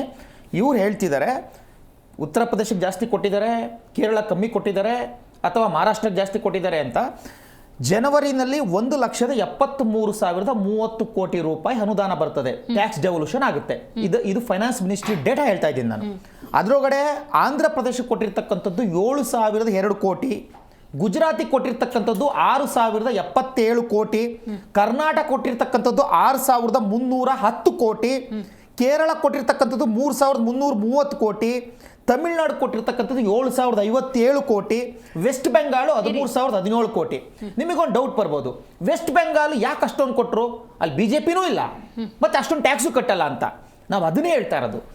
ಇದು ಟ್ಯಾಕ್ಸ್ ಫಾರ್ಮುಲಾ, ನಮ್ಗೆ ಟ್ಯಾಕ್ಸ್ ಡೆವಲ್ಯೂಷನ್ ಫಾರ್ಮುಲಾ ಇರ್ತಕ್ಕಂಥದ್ದು on the basis of population. Please mister Kumar ಅವರು ಸುಮ್ಮನಿಸಿ, ಕೆಲಸ ಬೇಕಾಗಿರೋದು. ಪ್ಲೀಸ್ ಅವ್ರು ನಿಲ್ಲಿಸಿ. ನಾನು ಎಕ್ಸ್ಪ್ಲೈನ್ ಮಾಡಬೇಕು, ಜನಗಳ ದಾರಿ ತಪ್ಪಿಸೋದು ಬೇಡ. 2 ಲಕ್ಷ ಕೋಟಿಗೂ ಅಧಿಕ ಸಾಲ ಮಾಡ್ಬಿಟ್ಟು ನೀವು ಯಾರು ಪುರಾಣ ಹೇಳ್ತಾ ಇದ್ದೀರಾ? ಇದೇ ಕಥೆಗಳು ಫಾರ್ಮುಲಾ 2 ಲಕ್ಷ ಕೋಟಿಗೂ ಅಧಿಕ ನಿಮ್ ಸಾಲದ ಬಗ್ಗೆ ನಾನು ಮಾತಾಡಲ್ಲ. ಕೈಗಾರಿಕೆಗಳನ್ನು ನಿಮ್ ಸಾಲದ ಬಗ್ಗೆ ಮಾತಾಡೋಣ. 7 ಲಕ್ಷ ಕೋಟಿ ಸಾಲ ಮಾಡಿದ್ರೆ ಮಾತಾಡೋಣ. ತಾಳ್ಮೆಯಿಂದ ಇರ್ತೀನಿ, ನಾನು ಮಾತಾಡ್ಬೇಕಾದ್ರೆ ಸುಮ್ಮನೆ ಇರಬೇಕು. ನೀವು ಮಾತಾಡ್ಬೇಕಾದ್ರೆ ದಿಲೀಪ್ ಅವರೇ ಇರಿ, ಅದ್ರ ಬಗ್ಗೆ ಮಾತಾಡ್ಬೇಕು. What is this nonsense, madam ಇದು? ಇರ್ಲಿ. ನಾನ್ಸೆನ್ಸ್ ನಿಮ್ದು ಇರಿ ಕುಮಾರ್ ಅವರೇ. BJP ಅವ್ರದ್ದು nonsense. ನೋಡಿ, ನೀವು ಒಂದು ಅರ್ಥ ಮಾಡ್ಕೊಂಡಿರ್ಬೋದು, ಇವ್ರ ಎಕ್ಸ್ಪ್ಲನೇಷನ್ ಕೇಳಿದ್ಮೇಲೆ ನಿಮಗೆ ಅರ್ಥ ಆಗ್ಬೋದು, ನೀವು ಅದನ್ನ ಒಪ್ಕೋಬಹುದು. ನೋಡೋಣ, ತಾಳ್ಮೆ ಇರ್ಲಿ. Right. ನಾನು ಹೇಳಿದೆ ವೆಸ್ಟ್ ಬೆಂಗಾಲ್ಗೆ 13,017 ಕೋಟಿ ಯಾಕೆ ಕೊಟ್ರು ಅಂತ ಹೇಳಿ. ಒಂದು ಟ್ಯಾಕ್ಸ್ ಡೆವಲ್ಯೂಷನ್ ಫಾರ್ಮುಲಾ ಇರ್ತಕ್ಕಂಥದ್ದು. ಈ ಟ್ಯಾಕ್ಸ್ ಡೆವಲ್ಯೂಷನ್ ಫಾರ್ಮುಲಾ ಮಾಡಿರ್ತಕ್ಕಂಥ ಇಟ್ಸ್ ನಾಟ್ ನರೇಂದ್ರ ಮೋದಿ. ಇದೊಳಗಡೆ ಪ್ರತಿ ರಾಜ್ಯದ ಎಲ್ಲ ಮಿನಿಸ್ಟ್ರಿಗಳು ಸಹ ಇರ್ತಾರೆ, ಒಬ್ರು ಮಾತ್ರ ಕೇಂದ್ರದ ಮಿನಿಸ್ಟರ್ ಇರ್ತಾರೆ. ಸೊ ಆ ಟ್ಯಾಕ್ಸ್ ಡೆವಲ್ಯೂಷನ್ ಫಾರ್ಮುಲಾ ಪ್ರಕಾರ ಆ ರಾಜ್ಯದ ಪಾಪ್ಯುಲೇಷನ್, ಉತ್ತರ ಪ್ರದೇಶಕ್ಕೆ ಯಾಕೆ ಹೋಯ್ತು? ಪಾಪ್ಯುಲೇಷನ್ ಜಾಸ್ತಿ ಇದೆ, ನಿಮಗೆ ಒಂದು ಕ್ಲಿಯರ್ ಆಗಿ ಐಡಿಯಾ ಬರ್ತು ಅನ್ಸುತ್ತೆ. ಏರಿಯಾ, ಜಾಗ, ಆನ್ ದಿ ಬೇಸ್ ಆಫ್ ಜಾಗ. ಮೂರನೇದು ಸ್ಟೇಟ್ ಟ್ಯಾಕ್ಸ್ ಕಲೆಕ್ಷನ್ ಪರ್ಫಾರ್ಮೆನ್ಸ್, ಇದು ಮೂರನೇದು. ಸ್ಟೇಟ್ ಟ್ಯಾಕ್ಸ್ ಕಲೆಕ್ಷನ್ ಪರ್ಫಾರ್ಮೆನ್ಸ್ ಬರ್ತಕ್ಕಂಥದ್ದು ಅದು ಒಂದು ಭಾಗ. ಟ್ಯಾಕ್ಸ್ ಕಲೆಕ್ಷನ್ ಪರ್ಫಾರ್ಮೆನ್ಸ್ ಮೇಲೆ ಟ್ಯಾಕ್ಸ್ ಡೆವಲ್ಯೂಷನ್ ಆಗುತ್ತೆ, ಅಂದ್ರೆ ತೆರಿಗೆ ಹಂಚಿಕೆ ಆಗುತ್ತೆ. ಆ ಬೇಸ್ ಮೇಲೆ ಕರ್ನಾಟಕಕ್ಕೆ ಜಾಸ್ತಿ ಬರ್ಬೋದು ಅಥವಾ ಮಹಾರಾಷ್ಟ್ರ ಜಾಸ್ತಿ ಬರ್ಬೋದು. ವೆಸ್ಟ್ ಬೆಂಗಾಲ್ಗೆ ಯಾಕೆ ಜಾಸ್ತಿ ಹೋಯ್ತು? ಅಲ್ಲಿ ಜನಸಂಖ್ಯೆ ಜಾಸ್ತಿ ಇದ್ದಾರೆ. ನಾವು ಕ್ಲಿಯರ್ ಆಗಿ ಇದನ್ನ ಅರ್ಥ ಮಾಡ್ಕೊಬೇಕು. Tax devolution is a formula. ನಾನು ಇನ್ನೊಂದು ಹೇಳಲೇಬೇಕು ಮೇಡಮ್, ಇದು ಫಾರ್ಮುಲಾ ಮೇಲೆ ಆಗ್ತಾ ಇರ್ತಕ್ಕಂಥದ್ದು. ಮತ್ತೆ ಈಶಾನ್ಯ ರಾಜ್ಯಗಳಿಗೆ, ಕೆಲವು ರಾಜ್ಯಗಳಿಗೆ ಪ್ಲೀಸ್ ನಿಮಿಷ, ಕೆಲವು 50-60 ವರ್ಷದಿಂದ ಹಣೆ ಬರ ಗೊತ್ತಿದೆ, ಇಡೀ ದೇಶದ ಹಣೆ ಬರ ನೋಡಿದ್ದಾರೆ. ಅದಕ್ಕೆ ಮೂಲೆ ಕೂಡ್ಸವ್ರು ಇವಾಗ, ಮೂಲೆಗೆ ಕಾಲ್ ಮುರಿದೋಗಿರೋ ಮುತ್ಕುಂತರ ಕೂಡ್ಸವ್ರೆ, ತಡ್ಕೊಳಕ್ ಆಗ್ತಾ ಇಲ್ಲ ಅವ್ರಿಗೆ. ಒಂದ್ ನಿಮಿಷ ರೀ ಕುಮಾರ್ ಅವರೇ, ಲೆಟ್ ಹಿಮ್ ಸ್ಟಾಪ್ ಮೇಡಮ್. ನಾನು ಈಗ ಯಾಕೆ ಕೆಲವು ರಾಜ್ಯಗಳಿಗೆ ಜಾಸ್ತಿ ಕೊಡ್ತಾರೆ ಅಂತ ನೋಡಿ. ಈಶಾನ್ಯ ರಾಜ್ಯಗಳಿಗೆ ಸ್ಪೆಷಲ್ ಗ್ರಾಂಟ್ಸ್ ಅಂತಕ್ಕಂಥದ್ದು ಕೇವಲ 2014 ಬಂದಿರತಕ್ಕಂಥದ್ದಲ್ಲ. ಕಾಂಗ್ರೆಸ್ ಸರ್ಕಾರದಿಂದಲೂ ಬಂದಿದೆ, 1947ರಿಂದಲೂ ಬಂದಿದೆ. ಯಾವ್ಯಾವ ರಾಜ್ಯಗಳು ತುಂಬ ವೀಕರ್ ಸೆಕ್ಷನ್ ಇದ್ದಾವೆ ಆ ರಾಜ್ಯಗಳಿಗೆ ಸ್ಪೆಷಲ್ ಗ್ರಾಂಟ್ಸ್ ಕೊಡಬೇಕು ಅಂತಕ್ಕಂಥದ್ದು ಎಲ್ಲ. ಅಂದ್ರೆ ಯಾವುದೋ ಒಂದು ರಾಜ್ಯ ತುಂಬ ವೀಕ್ ಆಗಿರ್ತದೆ, ಯಾವುದೋ ಒಂದು ಮೇಘಾಲಯ, ಸಿಕ್ಕಿಂ ಅದು ವೀಕ್ ಆಗಿರ್ತದೆ, ಅದಕ್ಕೆ ಸ್ವಲ್ಪ ಸ್ಪೆಷಲ್ ಗ್ರಾಂಟ್ಸ್ ಕೊಡಬೇಕು ಅಂತಕ್ಕಂಥದ್ದು. ಇನ್ನೊಂದು ಬಿಹಾರ ಚರ್ಚೆ ನಡೀತು, ಬಿಹಾರದ್ದು ಮತ್ತೆ ಆಂಧ್ರ ಪ್ರದೇಶದ ಸ್ಪೆಷಲ್ ಗ್ರಾಂಟ್ಸ್ ಹೋಗ್ತಾ ಇದೆ. ಅದು ಯಾಕೆ ಅಂತಕ್ಕಂಥ ಎಲ್ಲರಿಗೂ ಗೊತ್ತಿದೆ. ಅದು ಸ್ಪೆಷಲ್ ಗ್ರಾಂಟ್ಸ್ ಮೊದಲೇ ಘೋಷಣೆ ಆಗಿತ್ತು. I will accept. Modi PM ಮಾಡ್ಬೇಕಿತ್ತು ಇವ್ರಿಗೆ ಸರ್ಕಾರ, ಇವ್ರು ಅಲ್ಲ ನಿಮಗೆ ತಾಕತ್ತಿದ್ರೆ ಸರ್ಕಾರ ಮಾಡ್ಬೇಕಿತ್ತು. ಅಲ್ಲ ನಿಮಗೆ ತಾಕತ್ತಿದ್ರೆ, ನಿಮಗೆ ತಾಕತ್ತಿರೋರು ಸರ್ಕಾರ ಮಾಡ್ಬೇಕಿತ್ತು. ನಿಮಗೆ ತಾಕತ್ತಿರೋರು ಸರ್ಕಾರ ಮಾಡ್ಬೇಕಿತ್ತು, ನಿಮಗಿಲ್ಲ. ಇಷ್ಟು ಕ್ಲಿಯರ್ ಆಗಿ ಹೇಳಿದೀನಿ. ನಾಮ ಇಕ್ತಿರೋದು ಜನಗಳಿಗೆ ಸುಳ್ಳು ಹೇಳ್ತಿರ್ತಕ್ಕಂಥದ್ದು ನೀವು. ನಿಮ್ಗೆ ₹1 ಕೊಡ್ಬೇಕಾಗಿಲ್ಲ. ಕೇಂದ್ರ ಸರ್ಕಾರ ₹1 ಬಾಕಿ ಇಲ್ಲ. ನಿಮಗೆ ಲೂಟಿ ಹೊಡೆಯಕ್ಕೆ ಮೂಟೆಲ್ ಹಣ ಬೇಕು. ಮೂಟೆಲ್ ಹಣ ಬೇಕು. 100% I stand with my talk. ನನ್ನ ಮಾತಿನ ಮೇಲೆ ಕರೆಕ್ಟ್ ಆಗಿ ನಿಂತ್ಕೋತೀನಿ. ಒಂದೇ ₹1 ಹಣ ಕೊಡಂಗಿಲ್ಲ. ಲೂಟಿ ಹೊಡೆಯಕ್ಕೆ ದುಡ್ಡು ಬೇಕು ನಿಮ್ಗೆ. ನೋಡಿ, ರಾಜ್ಯದಲ್ಲಿ ಕರ್ನಾಟಕ ವಿಶೇಷವಾಗಿ ನಾವು ನೋಡ್ತಾ ಹೋಗೋದಾದ್ರೆ ಅನಿಲ್ ಅವರೇ, GDPಗೆ ಕರ್ನಾಟಕದ ಕಾಂಟ್ರಿಬ್ಯೂಷನ್ ಎಷ್ಟಿದೆ ಅಂತ ನೋಡೋದಾದ್ರೆ ಇಟ್ಸ್ ಅರೌಂಡ್ 6 to 7%. ಆದರೆ ರಿಟರ್ನ್ಸ್ ಅಂದಾಗ ಇದು ಅನ್ಯಾಯವನ್ನು ಯಾರೂ ಕೂಡ ಒಪ್ಪೋದಿಲ್ಲ. ಆಗಲೇ ಕುಮಾರ್ ಅವ್ರು ಮಾತಾಡ್ಬೇಕಾದ್ರೆ 19 ಸಂಸದರಿದ್ದಾರೆ, ಪ್ರಶ್ನೆ ಮಾಡೋಕ್ಕಾಗೋದಿಲ್ವಾ ಅಂತ. ನನಗೆ ನೀವು ಆಗಲೇ ಮಾತಾಡಿದ್ರಲ್ಲೂ ದ್ವಂದ್ವ ಉಂಟಾಯಿತು. ಕೇರಳಕ್ಕೆ ಕೊಡಲ್ಲ, ಕರ್ನಾಟಕಕ್ಕೆ ಕೊಡಲ್ಲ. ಅಂದರೆ ಕರ್ನಾಟಕದಿಂದ ಆಯ್ಕೆ ಆದಾಗ ಒಂದು ಸ್ಪೆಷಲ್ ಏನಾದರೂ ಒಂದು ಕೊಡಬೇಕು ಅನ್ನೋ ಕಾಂಟ್ರಿಬ್ಯೂಷನ್ ಇಲ್ಲ. ಅಂದರೆ ಯಾವ ಕಾರಣಕ್ಕೆ ಇಷ್ಟೆಲ್ಲ ಅನ್ಯಾಯ ಮಾಡ್ತಿದ್ದಾರೆ ಅಂತ, ಮೇಡಮ್ ಇನ್ನೊಂದು ಅನ್ಯಾಯ ಆಗ್ತಿದೆ ಅನ್ನೋದು. ಕರ್ನಾಟಕ, ತಮಿಳುನಾಡು, ಆಂಧ್ರ ಪ್ರದೇಶ, ಕೇರಳ, ಗೋವಾ ಇವು ಮತ್ತು ಮಹಾರಾಷ್ಟ್ರ, ಮುಂಬೈ ಇವುಗಳಲ್ಲಿ ಹೈಯೆಸ್ಟ್ ಟ್ಯಾಕ್ಸ್ ಕಲೆಕ್ಷನ್ ಆಗುತ್ತೆ. ನಾರ್ತಲ್ಲಿರುವಂಥ ರಾಜ್ಯಗಳಲ್ಲಿ ಹೈಯೆಸ್ಟ್ ಟ್ಯಾಕ್ಸ್ ಕಲೆಕ್ಷನ್ ಆಗಲ್ಲ. ಅದು BJP ಮಾಡಿದ್ದಲ್ಲ, ಕಾಂಗ್ರೆಸ್ ಮಾಡಿದ್ದಲ್ಲ. ಇದು ಏನಂದರೆ ಈ ರಾಜ್ಯಗಳ ಜನಗಳು ಹಿಂದಿ ಆಗಿನ ಕಾಲದಿಂದ ಮಾತಾಡ್ದಲೇ ತನ್ನ ಭಾಷೆ ಕನ್ನಡ ಮತ್ತು ಇಂಗ್ಲೀಷು, ತಮಿಳು ಮತ್ತು ಇಂಗ್ಲೀಷು, ಕೇರಳ ಮಲಯಾಳಿ ಮತ್ತು ಇಂಗ್ಲೀಷು ಈ ಭಾಷೆಗಳನ್ನ ಕಲಿತಾ ಇರೋದಕ್ಕೆ ಬ್ರಿಟಿಷರು ಸುಖೇನ ಸೇರಿ ಈ ಜಾಗಗಳನ್ನ ಇಂಪ್ರೂವ್ ಮಾಡಿದ್ರು. ಇದು ಇವತ್ತು ಮಾಡಿರೋದಲ್ಲ ಇಂಪ್ರೂವ್ಮೆಂಟ್. ಇದು ಬೆಂಗಳೂರು ಇವತ್ತು ಕಟ್ಟಿದ್ದಲ್ಲ, ಚೆನ್ನೈನ ಇವತ್ತು ಕಟ್ಟಿದ್ದಲ್ಲ, ಮುಂಬೈನ ಇವತ್ತು ಕಟ್ಟಿದ್ದಲ್ಲ, ಕೊಚ್ಚಿನ ಇವತ್ತು ಕಟ್ಟಿದ್ದಲ್ಲ. ಇದು ಬ್ರಿಟಿಷರು ಕಟ್ಟಿತ್ತು. ಆದರೆ ನೀವೇನು ಉತ್ತರ ಭಾರತದ ರಾಜ್ಯಗಳಿದಾವಲ್ಲ ಅವು ಹಿಂದಿ ಬಿಟ್ಟರೆ ಬೇರೆ ಭಾಷೆನೇ ಮಾತಾಡಲ್ಲ. ಅಲ್ಲಿ ಯಾವುದು ಈ ಒಂದು ಏನು ಹೇಳ್ತಾರೆ ನಿಮಗೆ, ಒಡಿಶಾ ಮಾತಾಡ್ತಾರೆ, ರಾಜಸ್ಥಾನಿ ಮಾತಾಡ್ತಾರೆ, ಹಿಂದಿ ಮತ್ತು ಅವ್ರ ಭಾಷೆ ಮಾತಾಡ್ತಾರೆ. ಉರ್ದು ಅಲ್ಲಿ ಏನಾಗಿದೆ ಅಂದ್ರೆ ದೊಡ್ಡ ದೊಡ್ಡ ಇಂಡಸ್ಟ್ರಿಗಳು ಅಲ್ಲಿ ಬೆಂಗಾಳಿ ಮಾತಾಡ್ತಾರೆ. ಬರ್ದಲ್ಲೇ ಇರೋದು ಕಾರಣ ಏನು ಅಂದ್ರೆ ಅವರುಗಳು ನೀವು ವ್ಯಾಮೋಹ ಇದೆಯಲ್ಲ, ಹಿಂದಿ ವ್ಯಾಮೋಹ ಬಿಟ್ಟು 2 ಬೇರೆ ಭಾಷೆಗಳನ್ನ ಕಲ್ತಿದ್ದಿದ್ರೆ ಅಲ್ಲೂ ಕಂಪ್ನಿಗಳು ಹೋಗೋದು. ಇವತ್ತು ಒಂದೇ ಒಂದು ಕಾಲ್ ಸೆಂಟರ್ಗಳು ನಿಮ್ಗೆ ಅಲ್ಲಿಗೆ ಹೋಗೋದಿಲ್ಲ. ಯಾಕಂದ್ರೆ ಅವ್ರಿಗೆ ಅರ್ಥನೇ ಆಗಲ್ಲ ಬೇರೆ ದೇಶದವರಿಗೆ. ಇದು ನಾವು ದುಡಿತಿರೋದೇನು ಅಂದ್ರೆ ಇವತ್ತು ಈ ಕಾಂಗ್ರೆಸ್ BJP ಕೊಟ್ಟಿರೋ ದುಡ್ಡಲ್ಲ ಇದು. ಕರೆಕ್ಟ್. ಇದು ನಮ್ಮ ಪೂರ್ವಿಕರ ಅಲ್ಲಿಂದ ಬಂದಿರೋದು, ಅದರಿಂದ ನಾವು ಇಂಪ್ರೂವ್ ಆಗಿರೋದು. ಮೇಲೆ ಇರುವಂತ ರಾಜ್ಯಗಳು ಏನೇನಿದೆಯಲ್ಲ ನಿಮಗೆ, ಅದಕ್ಕೆ ಲ್ಯಾಂಡ್ ಲಾರ್ಡ್ ಸ್ಟೇಟ್ಸ್ ಅಂತಾರೆ. ಅಲ್ಲಿ ಸಮುದ್ರನೂ ಇಲ್ಲ, ಇನ್ನೊಂದು ಇಲ್ಲ. ಹಂಗಂತ ಹೇಳಿ ನಾನು ದುಡ್ದಿರೋದು, ಈಗ ನೀವು 1-2 ಲಕ್ಷ ಸಂಬಳ ತಗೊಂತೀರ, ನನಗೆ 35,000 ಸಂಬಳ ಬರುತ್ತೆ. ನನ್ನ ಮಕ್ಕಳು ಸ್ಕೂಲ್ ನೀವು ಫೀಸ್ ಕಟ್ಟಕ್ಕಾಗುತ್ತಾ? ಉದಾರತೆ ಬೇಕಾಗತ್ತದೆ. ಉದಾರತೆ ನಾನೊಂದು ಹೇಳ್ತೀನಿ, ನೀವು ನೋಡಿ ಇದು ಅಮೆರಿಕದಲ್ಲಿ ನೀವು ನೋಡ್ಬೋದು. ಅಮೆರಿಕದಲ್ಲಿ ಏನಾಗುತ್ತಂದ್ರೆ ಈ ಒಂದು ಲಾಸ್ ಏಂಜಲೀಸ್ ಅಂತ ಒಂದು ನಗರದಲ್ಲಿ ಹೈಯೆಸ್ಟ್ ಟ್ಯಾಕ್ಸ್ ಕಲೆಕ್ಷನ್ ಆಗುತ್ತೆ. ನ್ಯೂಯಾರ್ಕಲ್ಲಿ ಸ್ವಲ್ಪ ಜಾಸ್ತಿ ಕಲೆಕ್ಷನ್, ಮಧ್ಯೆ ಬೇರೆ ಬೇರೆ ರಾಜ್ಯಗಳಲ್ಲಿ ಕಮ್ಮಿ ಆಗುತ್ತೆ. ಆದರೆ ಅನುದಾನನೂ ಅದೇ ರೀತಿ ಹೋಗುತ್ತೆ. ಇವತ್ತು ಅಮೆರಿಕದಂತ ಒಂದು ದೇಶದ ಬಗ್ಗೆ ನಾನು ಹೇಳ್ತೀನಿ. ಲಾಸ್ ಏಂಜಲೀಸ್ ಗಲಾಟೆ ಆಯ್ತಲ್ವಾ, ಟ್ರಂಪ್ ಮೇಲೆ ಅವ್ರು ಕೇಸ್ ಹಾಕಿದ್ದಾರೆ. ಯಾರು? ಲಾಸ್ ಏಂಜಲೀಸ್ ಅವರು. ಯಾಕೆ ಅಂದ್ರೆ ನಾನು ಇದನ್ನ ಯಾಕೆ ಹೇಳ್ತಾ ಇದ್ದೀನಿ ಅಂದ್ರೆ ಇದು ನನ್ನದು, ನಾನ್ ದುಡ್ದಿರೋದನ್ನ ಯಾಕೆ ನಿಮ್ಮನೆಗೆ ನಾನು ಕೊಡ. ಇಲ್ಲೊಂದು ಸಣ್ಣ ಪಾಸ್ ತಗೋಣ. ಬೆಂಗಳೂರು ಅತಿ ಹೆಚ್ಚು ಟ್ಯಾಕ್ಸ್ ನ ಕಲೆಕ್ಟ್ ಮಾಡ್ತಾ ಇದೆ.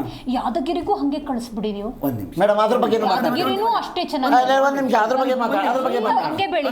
ಬಗ್ಗೆ ಬೆಂಗಳೂರು ಆಗ್ಬಿಡ್ಲಿ. ಒಂದು ನಿಮಿಷ ಅದ್ರ ಬಗ್ಗೆ ಮಾತಾಡೋಣ. ಈಗ ಅದಕ್ಕೆ ಮಾಡ್ತಿದ್ದೀರಲ್ಲ ಎಲ್ಲ ಬೆಂಗಳೂರು, ಕರ್ನಾಟಕನೇ ಬೆಂಗಳೂರು ಕರ್ನಾಟಕದ ಬಗ್ಗೆ ಮಾತಾಡೋಣ.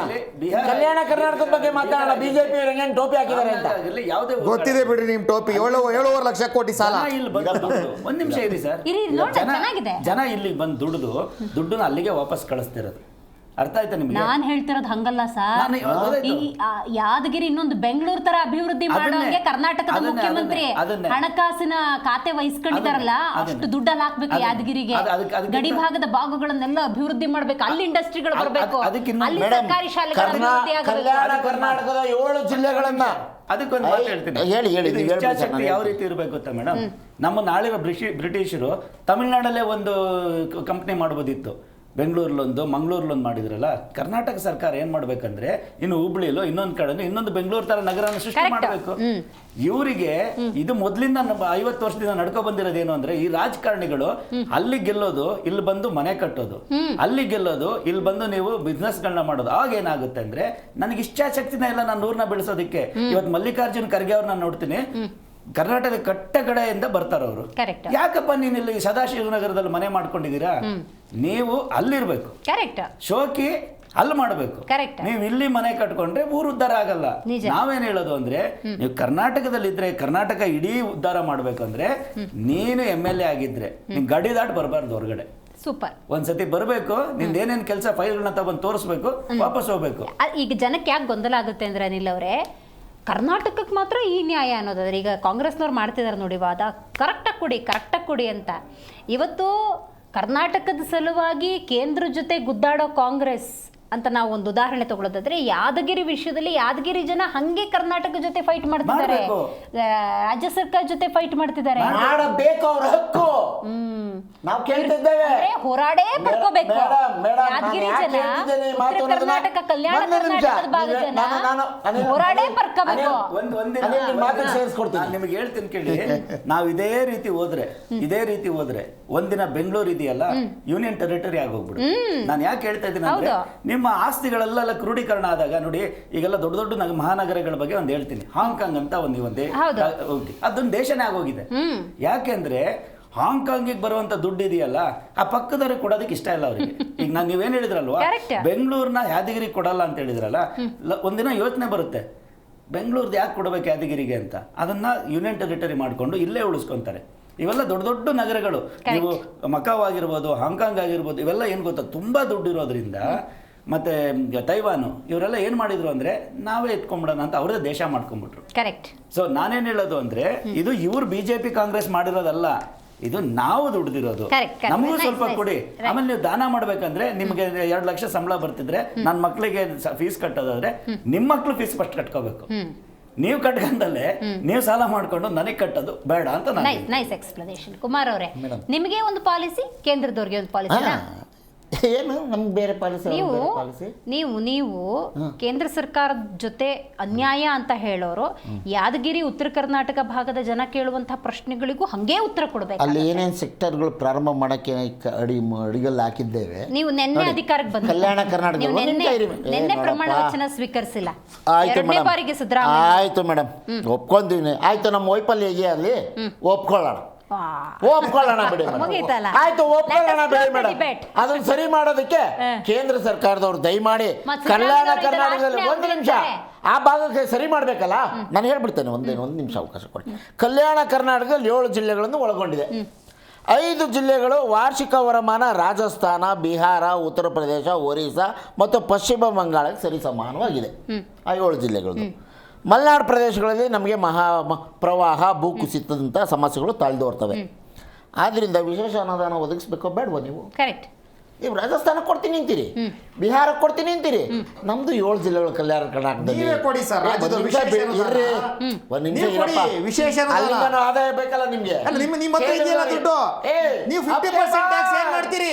50% ಟ್ಯಾಕ್ಸ್ ಏನ್ ಮಾಡ್ತೀರಿ? ನಿಮಗೆ ಬರ್ತಾ ಇದೆಯಲ್ಲ 50% GST ಏನ್ ಮಾಡ್ತಾ ಇದ್ದೀರಿ? ನಿಮಗೆ ಟೋಟಲ್ 71% GST ಬರ್ತಾ ಇದೆ. ಏನ್ ಮಾಡ್ತಾ ಇದ್ದೀರಿ? ಉತ್ತರ ಕೊಡಿ ಕುಮಾರ್ ಅವರೇ. ಒಂದು ನಿಮಿಷ ಟೆಕ್ನಿಕಲ್ ಆಗಿ ಮಾತಾಡಿ. ಟೆಕ್ನಿಕಲ್ ಆಗಿ ಬೇಕು, ಸುಮ್ಮನೆ ಗಾಳಿ ಗುಂಡಡೆ ಬೇಡ. ನಿಮ್ಮ ಹತ್ರ ಬರ್ತಾ ಇರ್ತಕ್ಕಂಥ 71% GST ಏನ್ ಮಾಡಿದ್ರಿ? ಒಂದ್ ನಿಮಿಷ, ಯಾದಗಿರಿಗೆ ಹಾಕಿ, ಬೀದರ್ಗೆ ಹಾಕಿ, ಗುಲ್ಬರ್ಗಕ್ಕೆ ಹಾಕಿ, ಕಲಬುರ್ಗಿಗೆ ಹಾಕಿ, ಅವ್ರಿಗೆ ಹಾಕಿ, ಏನ್ ಮಾಡ್ತಿದ್ರಿ? ಬಿಜೆಪಿ ಸಂಸದರು ನಿಮ್ ದುಡ್ಡಿಗೆ ಮಾತಾಡಿದ್ರೆ ಬಿಜೆಪಿ ಸಂಸದ ತಕ್ಕ ಹೋಗ್ತಿರಲ್ರಿ. ಮಾತಾಡ್ತಿದಾರ, ಅವ್ರದಷ್ಟೇ ಇಲ್ಲ, ನಿಮ್ ಜವಾಬ್ದಾರಿ ನಿಭಾಯಿಸ್ತಿದ್ದೀರಾ. ಜವಾಬ್ದಾರಿಯನ್ನ ನಾವು ಪ್ರಭಾ ಮಲ್ಲಿಕಾರ್ಜುನ ಇವರು ನಮಗೆ ಬರ ಪರಿಹಾರ ನಿಧಿ ಕೊಡಿಯಪ್ಪ, ಇಲ್ಲಿ ನೆರೆ ಹಾವಳಿ ಬಂದಿದೆ, ಬರ ಬಂದಿದೆ ಅಂತಂದ್ರೆ 5 ಚುಕ್ಕಾಣಿ 5 ಕಾಸಿನ ಕಳೆದ ವರ್ಷ ಕೊಟ್ಟಂತ 4,020 ಕೋಟಿ ಹಣದಲ್ಲಿ ಎಲ್ಲ ರೈತರಿಗೂ 2,000 ಹಾಕಿ ಮಿಕ್ಕಿದ 2,000 ಕೋಟಿ ನಾಮ ಹಾಕಿದ್ದಾರು. ಕನ್ನಡಿಗರ ಬರೀ 2,000 ಹಾಕೊಂಡು ನಾಮ ಹಾಕಿದ್ರಲ್ಲ. ಆಯ್ತಿರಪ್ಪ. ಇವ್ರಿಗೆ ಲೂಟಿ ಹೊಡೆಯಕ್ಕೆ ಕೊಡ್ಬೇಕಾ ದುಡ್ಡು ಅವ್ರಿಗೆ? ಕನ್ನಡಿಗರ ಕಿವಿ ಮೇಲೆ ಕಮಲದ ಹೂವ ಇಡೋದು ಬೇಡ. ಒಂದ್ ನಿಮಿಷ, ಸುಪ್ರೀಂ ಕೋರ್ಟ್ ಗಂಟ ಹೋಗಿ ನಾವು ಹೌದು, ಸುಪ್ರೀಂ ಕೋರ್ಟ್ ಹೋಯ್ತು ಸ್ವಾಮಿ. ನೀವು ಆ ದುಡ್ಡು ಪೂರ್ತಿ ಕೊಟ್ರ ಹೇಳಿ. 4,200 ಕೋಟಿನ ಕೊಟ್ರ ನೀವು? 30,000 ಕೋಟಿ ರೂಪಾಯಿಗಳು ನಷ್ಟ ಆಗಿದೆ ಅಂತ. 4,200 ಕೋಟಿನ ಕೊಟ್ರ? ಎಲ್ಲಿವರೆಗೂ ಹೋಗಿದ್ರಿ ಈಗ ಮತ್ತೆ ಹೋಗ್ತೀರಾ? ಮೇಡಮ್, ನನ್ನ ಪ್ರಶ್ನೆ, Yes. ಕನ್ನಡಿಗರ ಹಣ ಅದು. ಮೇಡಮ್, ನನ್ನ ಪ್ರಶ್ನೆ, ನಮ್ಮ ತೆರಿಗೆ ನಮ್ಮ ಹಕ್ಕು. ಇವರು ಕನ್ನಡಿಗರ ಪಾಲಿನ ಸುಪ್ರೀಂ ಹಣವನ್ನು ಕೊಡದೇ ಸುಪ್ರೀಂ ಇದ್ರೆ ಕೋರ್ಟ್ ಇಂದ ನಾವು ಹೋಗೇ ಹೋಗ್ತೇವೆ. ಗೈಡ್ಲೈನ್ಸ್ ಕೊಟ್ಟು 4,200 ಕೋಟಿ ಕೊಟ್ರಲ್ಲ, ಅದು ಸಂಪೂರ್ಣವಾಗಿ ಜನಗಳು ಕೊಟ್ರ? ನನಗೆ ಸುಪ್ರೀಂ ಕೋರ್ಟ್ ಹೋಗಕ್ಕೆ ಯಾಕೆ ಮಾಡಿದ್ರಿ? ಸುಪ್ರೀಂ ಕೋರ್ಟ್ ಯಾಕೆ ಮಾಡಿದ್ರಿ ಅಂದ್ರೆ ಇವ್ರು ಕೊಡ್ತಕ್ಕಂತ ಹಣ ಜನಗಳಿಗೆ ಕೊಡಲ್ಲ. ಇದು ಸಮಸ್ಯೆ, ಬರಲ್ಲ ದುಡ್ಡು. ಇದು ಸಮಸ್ಯೆ. ಲೂಟಿ ಹೊಡಿತಾರೆ ಅವರು. ವಾಲ್ಮೀಕಿ ನಿಗಮ ಮಂಡಳಿಗೆ ಲೂಟಿ ಹೊಡಿ ಹಾಕ್ಬೇಕು, ಡಿಸಿಸಿ ಬ್ಯಾಂಕಿಗೆ ಲೂಟಿ ಹೊಡಿ ಹಾಕ್ಬೇಕು, ಸಿದ್ಧಾರ್ಥ ವಿಹಾರ ಟ್ರಸ್ಟಿಗೆ ಲೂಟಿ ಹೊಡಿ ಹಾಕ್ಬೇಕು, ಇವ್ರಿಗೆ ನ್ಯಾಷನಲ್ ಹೆರಾಲ್ಡ್ ಅಕೌಂಟ್ಗೆ ದುಡ್ಡು ಕೊಡಬೇಕು. ಇವ್ರು ಲೂಟಿ ಹೊಡಿಯಕ್ಕೆ ದುಡ್ಡು ತಂದ್ಕೊಡೋದ? ಬರೋದಿಲ್ಲ ಅವ್ರಿಗೆ. ಯಾಕಪ್ಪ ಈ ದೇಶದ ದಿಲೀಪ್ ಅವರು, ಅನಿಲ್ ಅವರು, ಕುಮಾರ್ ಅವರು ಕಾರ್ಯಕ್ರಮದಲ್ಲಿ ಭಾಗಿಯಾಗಿದ್ದಕ್ಕಾಗಿ ಬಿಜೆಪಿ ಅವರು ₹1 ಕೂಡ ಪೆಂಡಿಂಗ್ ಇಟ್ಕೊಂಡಿಲ್ಲ ಅಂತ ಹೇಳ್ತಾರೆ. ಕಾಂಗ್ರೆಸ್ನವರು ₹1 ನೆಟ್ಟಿಗೆ ಬರ್ತಿಲ್ಲ ಅಂತ ಹೇಳ್ತಾರೆ. ಇವರು ಕಮಲ ಇಡ್ತಾರೆ, ಅವ್ರು ಕೈ ಕೊಡ್ತಾರೆ. ರಾಜ್ಯದ ಜನ ದಿಕ್ಕಾಪಾಲಾಗಿದ್ದಾರೆ. ಬೆಲೆ ಏರಿಕೆಯಿಂದಾಗಿ ತತ್ತರಿಸಿ ಹೋಗಿದ್ದಾರೆ. ಜನಸಾಮಾನ್ಯರ ಜೀವನ ಅಥವಾ ಬದುಕು ಕಟ್ಕೊಳ್ಳೋದಕ್ಕೆ ಕಷ್ಟ ಆಗ್ತಾ ಇದೆ. ಅತಿಯಾದ ಟ್ಯಾಕ್ಸ್ನಿಂದಾಗಿ ಅಥವಾ ಕೆಲವೊಂದು ಯೋಜನೆಗಳಿಂದಾಗಿ ಕರ್ನಾಟಕ ಶ್ರೀಮಂತ ರಾಜ್ಯ ಅಂತ ಕರೆಸ್ಕೊಂಡಿತ್ತು. ಆದರೆ ಈ ರಾಜಕಾರಣಿಗಳ ಪ್ರತಿಷ್ಠೆಗೆ ದಿವಾಳಿಯಾಗದಿರಲಿ ಅಂತ ಹೇಳ್ತಾ ಇವತ್ತಿನ ಕಾರ್ಯಕ್ರಮವನ್ನು ಮುಗಿಸೋಣ. ನೋಡ್ತಾ ಇರಿ ಜಿ ಕನ್ನಡ ನ್ಯೂಸ್, ಸತ್ಯವೇ ಸುದ್ದಿಯ ಜೀವಾಳ.